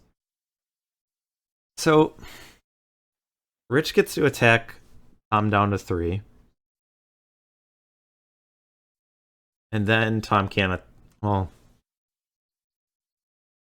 he can't really attack then.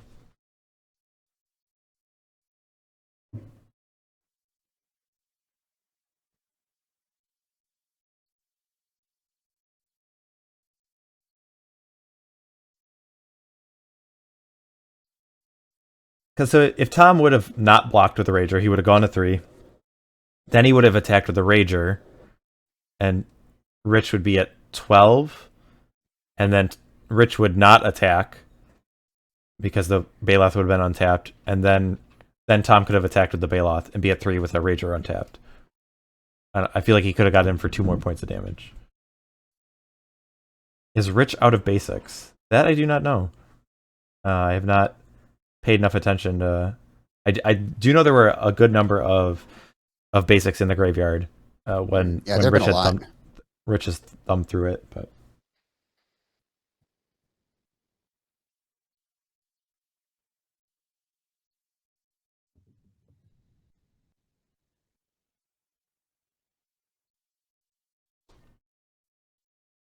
what does Tom need to get out of this though? I mean, it's probably just Pernicious Deed.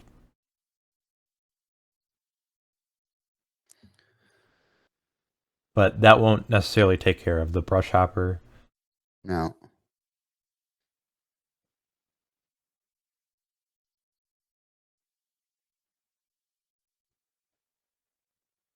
It's funny. We're like this is like a basketball game, right? Like an NBA game. As you get closer to the end of it, the game just lasts longer and longer and longer. Yeah, all the timeouts and everything. everything. Team takes a timeout or they foul, and then yeah. Both these players are consensus that the end of the game is near, right? And the end of the match. So they're just like, hold on. Take just a little more time. Certainly, like this position is, I don't think something that comes up very frequently. Like this game state is not typically how either of these decks wins the game. I mean, I guess the Rock probably is closer to like a race type situation, but I would imagine Rich isn't particularly used to winning like this close of a game with the Parfait Oath deck. I feel like most of the times you either just lose or you kind of just like could win from any position kind of thing. So is Tom swinging in? Has he got like Swamp Diabolic Edict or something? Like this is.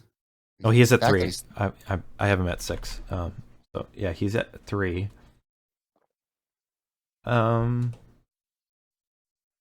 Yeah, that doesn't make sense to me. Like, I wouldn't want to trade my 4 damage to get rid of my Baloth to stay alive, because then the right.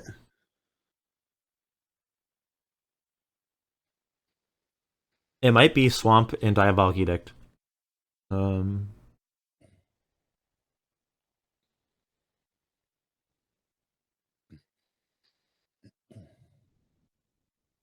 That Zurin Orb is so good on Rich's side, though. I mean, Rich has inevitability, but Tom, is still in such a rough spot.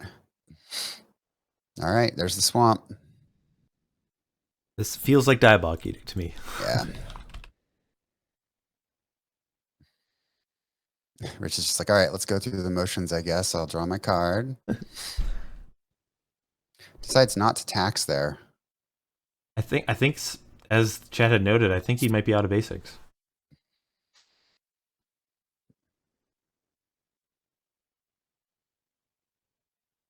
You do see the edict. Now Rich is going to have to discard 2 cards to keep this guy alive.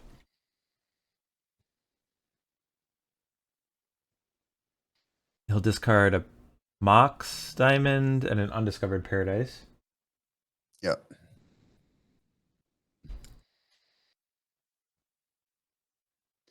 What if Tom has like a second edict and is just able to win the game because Rich doesn't have swords? How wild would that be? Well, I think Rich still has 3 cards in hand. So a second edict, like Rich could still protect the Brush Hopper. Oh, I guess I also need to update Rich's life total. He's at 6. But there still is a Zurin Orb in play. Though I guess he would only go to 8, and that does not do that well against chunks of 4.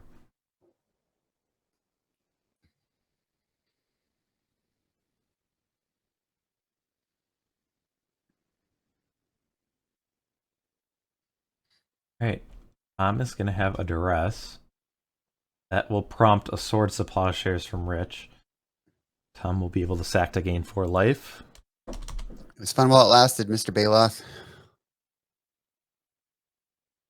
Oh, I gave life to the wrong person. As if swords, Hoip giveth and Hoip taketh away. as if swords weren't good enough already. And then we see a Sarah Sanctum as the last card for Rich. So we're at a spot that if Rich attacks Tom down to 4, Tom could in theory have a forest and attack Rich down to 3. And then Rich could attack Tom down to 1. And Tom would attack Rich down to 3, but there's still a Zurin Orb. So I feel like Rich will win this race.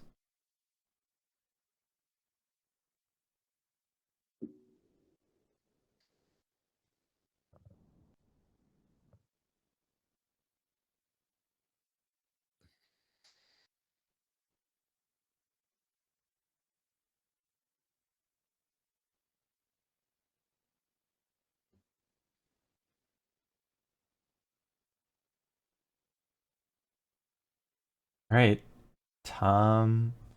I guess if he has Land Pernicious Steed. But even then, Rich still has 2 cards in hand for the Brush Hopper.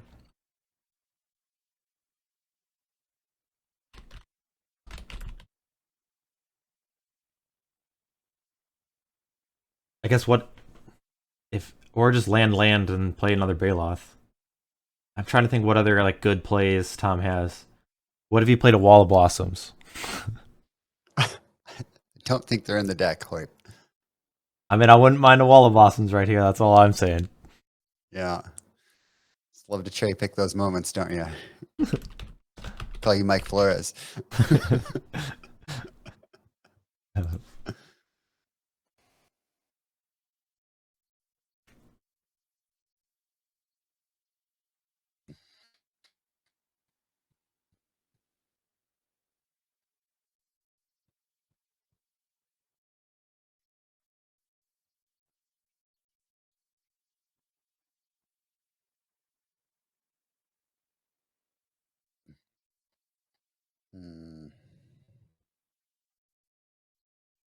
Who's currently thinking? Is this on Tom right now? Tom. Yeah, Tom's thinking. So he does have a forest. Let's see. I guess his decisions are whether you attack with a Treetop Village. What other plays could he have? Rager, Deed, Call the Herd.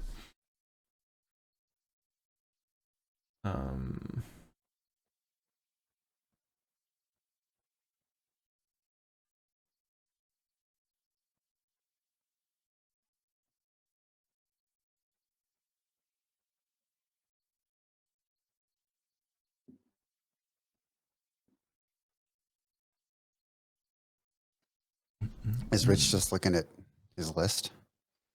I'm not sure. No one's messaging us, so.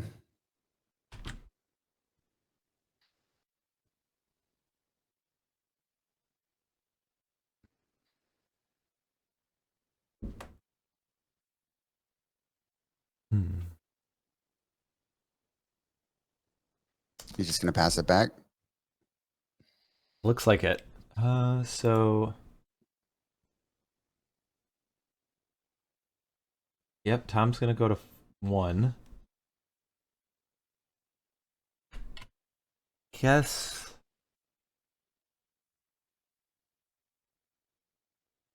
Is he just trying to get a land and another Bailiff in play? Maybe. But then why not attack? I guess. Oh, He just doesn't want. Maybe he doesn't want his land to die. Yeah, maybe he's afraid of a swords. But Yeah. Are you likely to beat a swords in this spot, anyways? I don't know if you are. So Zurin Orb was targeted. Ooh, that's exciting. I guess. I bet he's got a Bailiff. Okay, so Zurin Orb's targeted. Rich will sack the plains to gain 2, up to 8. I'll bet he has a Bailiff, but not the land, and so he's hoping to draw the land. Is my guess, Okay. and he didn't draw it, so now he's realizing that he's got to block with his village. Yeah, and the game is probably over. Yep, that makes sense. I think from that sequence, that looks like that could be very well a possibility. I guess. Yeah, this is a block that I think Rich is very happy with, and I don't know if there's any way out from Tom at this point. It would be Wall of Blossoms. It would start with a Wall of Blossoms.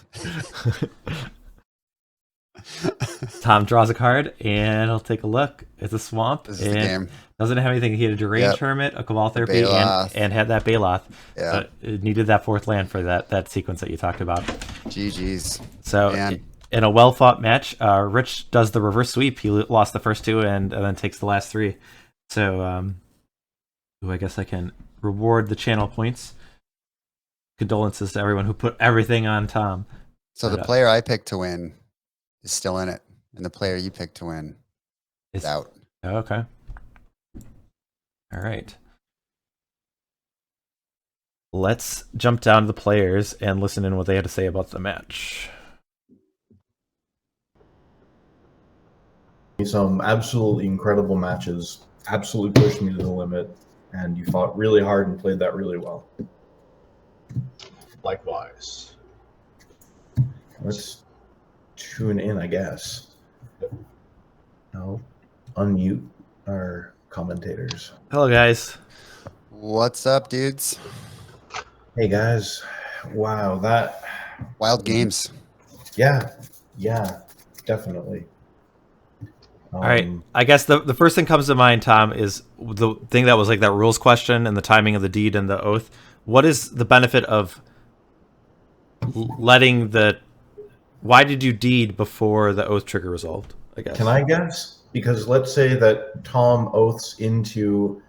The best thing he can oath into is the Hermit, right? Who will put just 9 power on the board and probably close out the game. But if he hasn't deeded already, then he'll have to deed away his own squirrel tokens. So the optimal scenario there for Tom is that he pops deed. If I don't respond, he threatens actually putting a game-ending threat on the table. And so I'm forced to phase out my brush hopper. Yeah, but if I don't, I'm losing the spot. But you only have like 2 hermits. I mean, like, isn't that like Ravenous Baloth almost just as good? But imagine how you'd feel if you chose to oath with deed still on the table, and then you flipped over your best possible card, which is the Hermit. Yeah, right? But if he does the way he did it, then he just never gets to oath. Because you just discard 2 cards. But I can do that every time anyway, right? But that's costly. Like for you to discard 2 cards every turn, that like that doesn't sound bad for Tom. No, it's not. The real nightmare scenario for Tom is that he oaths into a let's say a Baloth, and then I get to oath by phasing out my brush hopper, and then I get to hit a chroma. No, but if he oaths into then he can just pop to the deed, and then you don't get to oath. He would pop the deed. Yeah, I mean, he's letting me get value every turn, right? Because I also have the active land tax going. But these are just how I'm seeing it from my side Yeah. of the table. Tom, what Yeah. do you think? Like, I think this made sense.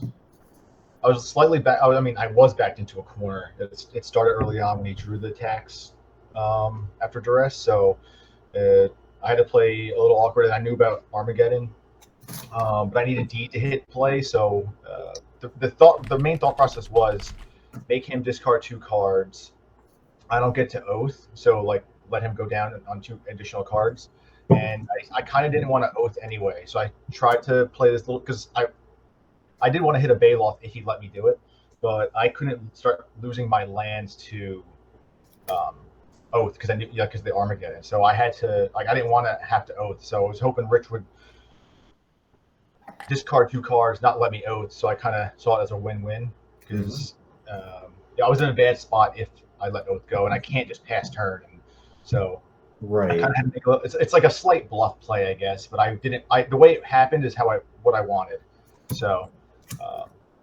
But yeah, so I did not want to oath, and I was thinking if he does let me do it, because he did have to think about it for a little bit too, because I'm sure Rick, that crossed your mind. Like I don't want, like he probably wants to not bin lands, so I was like worst case scenario.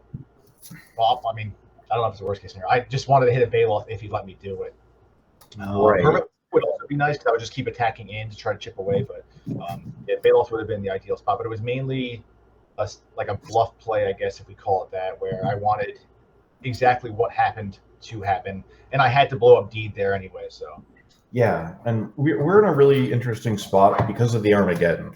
Tom knows I'm holding Armageddon, so the absolute worst case scenario for me is that Tom oaths, hits a druid, but he flips over a therapy in the process, and then he grabs the Armageddon from me. So he has a very real chance of taking me from a very good, well, not very good, from a solid position to instantly winning the game if he oaths in that sequence. So I think, I mean, that was a really interesting setup. Now, on my turn, I hadn't realized that I was at 8. I discarded when you reminded me.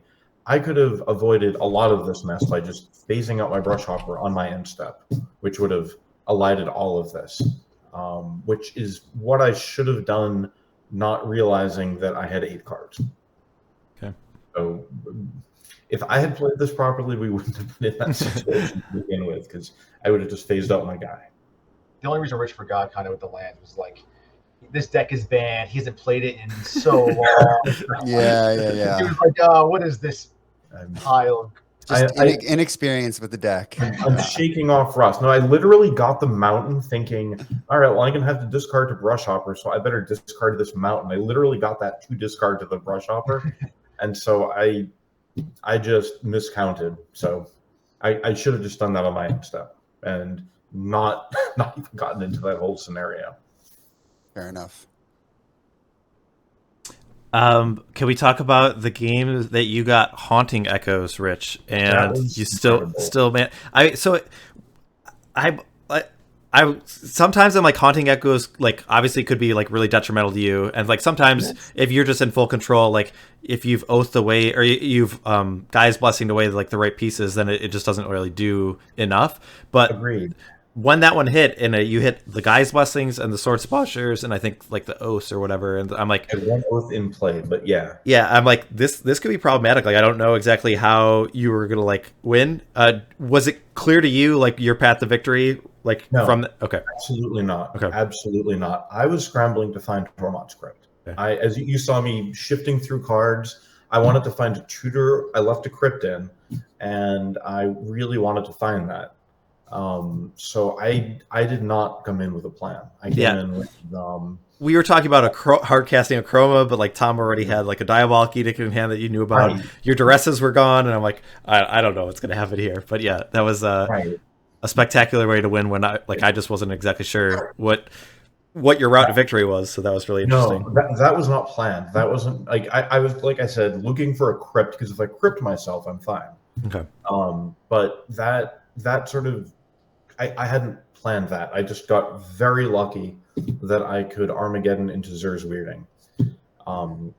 And the downside of the Haunting Echoes, of course, is that the deck does play a lot of one-ofs, and the win conditions are all one-ofs, because why play more than one win condition? Mhm. So it just so happened that I was at a healthy life total, and I could play Zer's Weirding, not let Tom get any more lands. We could never actually cast that edict before Rushhopper did its job. Yeah, that was, I mean, that felt really, I felt very lucky to have come away from that. Yeah, that was a wild game. That really, really was. I thought, I miscalled. I thought Tom was going to go for Landstill. Okay. So when I was plotting all of this out, I thought that I thought that Tom's Landstill deck was what he was going to play. So that turn one duress really threw me for a. I was surprised. It's a great call, and I think this might be just because I like Landstill more than Rock because I'm not a mid range player. But I was not expecting that. I was wrong also. I thought Rich was going to play Goblins because it has the best matchup. But I also knew Rich isn't the biggest fan. So yeah, we're both wrong. I love Goblins. I have tons of respect for it. I do not have respect for my ability to play it. And I don't think I can play Goblins optimally. Okay. Even, it actually has a lot of decision points. Sure. I know it looks like, you get your little red dudes and you play them and you attack, and they even have haste, so you can forget about summoning sickness and avoid that complication. But it's actually a really tricky deck. Yeah. And I did not feel like I could competently play this against Tom, not to the degree that I'd like. Sure. Yeah, I think that is true. I agree with the Goblins that it is more involved than maybe what is first glance. But that actually I think is true with a lot of decks that people will just say Sly or whatever. Like, yeah, you just throw your burn spells, and there are some games that are pretty straightforward, but there's definitely games of every little sequence matters, and I think that's true for a lot of pre-modern decks. That to play decks really well, it's harder to do than it is upon. Sly has a lot of depth to it. Yeah, so. All right, I'll just circle back in chat, see if they have any questions, but I'm not seeing anything else. Is there anything else either of the players you guys want to add before we let you guys go tonight? Yeah, Tom, I mean, you're one of the best players in the format. This was an awesome match, and you played that incredibly well, and you won this matchup the last time around. And I feel like I had to be having some luck on my side to beat you today. I appreciate that, and Rich, likewise. As soon as we were shuffling up before game one, I told Rich, I was like, I wish I wasn't playing against you, especially because I feel like that was this vengeance game where I beat him last. Especially once I saw what we were on, I was like, oh no, I'm not pulling this off. I beat. I think you've only still lost to Rock once. I don't know if that is true. But you were the player playing it. Yeah. Yeah. I don't know. I got myself wrapped up in this mess of thinking, oh no, I can't do it. This is the vengeance game for Rich, even though I thought it was the vengeance game for me from last year's finals in the PSS. But well played. I typically never put my head in my hand, and I did that a lot this match. I just couldn't help it. It's something I typically don't do, and I did it multiple times. Yeah, this was really great. You confused me, and from your point of view, the right way. It was hard to make decisions, and I probably didn't make every right decision, but it was well played, and good luck in the finals. And Flint and Mike, thanks for having me back. Really appreciate it. Am I a record holder now? 3 PSS. I was hoping I could win so I can make it 4, but Jared might have been in 3. I think Jared's 3. Oh, come on. What do I have to do to... And Aaron Dix might also have played 3, but you're in the 3 club for sure. All right, I'll take it. Yeah. No, but Rich, Rich is going to go for the 2-peat now. So, and back-to-back finals winner. So, best of luck, and thank you, Tom. Yeah, Rich has proven that he deserves to be here, and you as well. This was a great match and very well played. Thank you, everybody watching. All right. So, So, thanks, Tom. yep, we'll let our players go, and Flint and I are going to wrap things up real quick for this first semis. So, Thanks, guys. Yep. Have a good night. Bye, Rich. So we are done with our first match, but we still do have more pre-modern. More pre-modern, you say? Yes, in the pipeline. We have our second semifinals. So Jared Doucette against Laney Huang. So we're actually going to have. Let me just double check that we might have a guest commentary. I guess we'll just leave it as a mystery of who might step in the commentary booth. So, but yes, so we're going to take. Where's my mystery sound? We're going to take a quick break as we get things set up, but we will be back shortly for our second semifinals of the night. So don't go anywhere. We will be right back.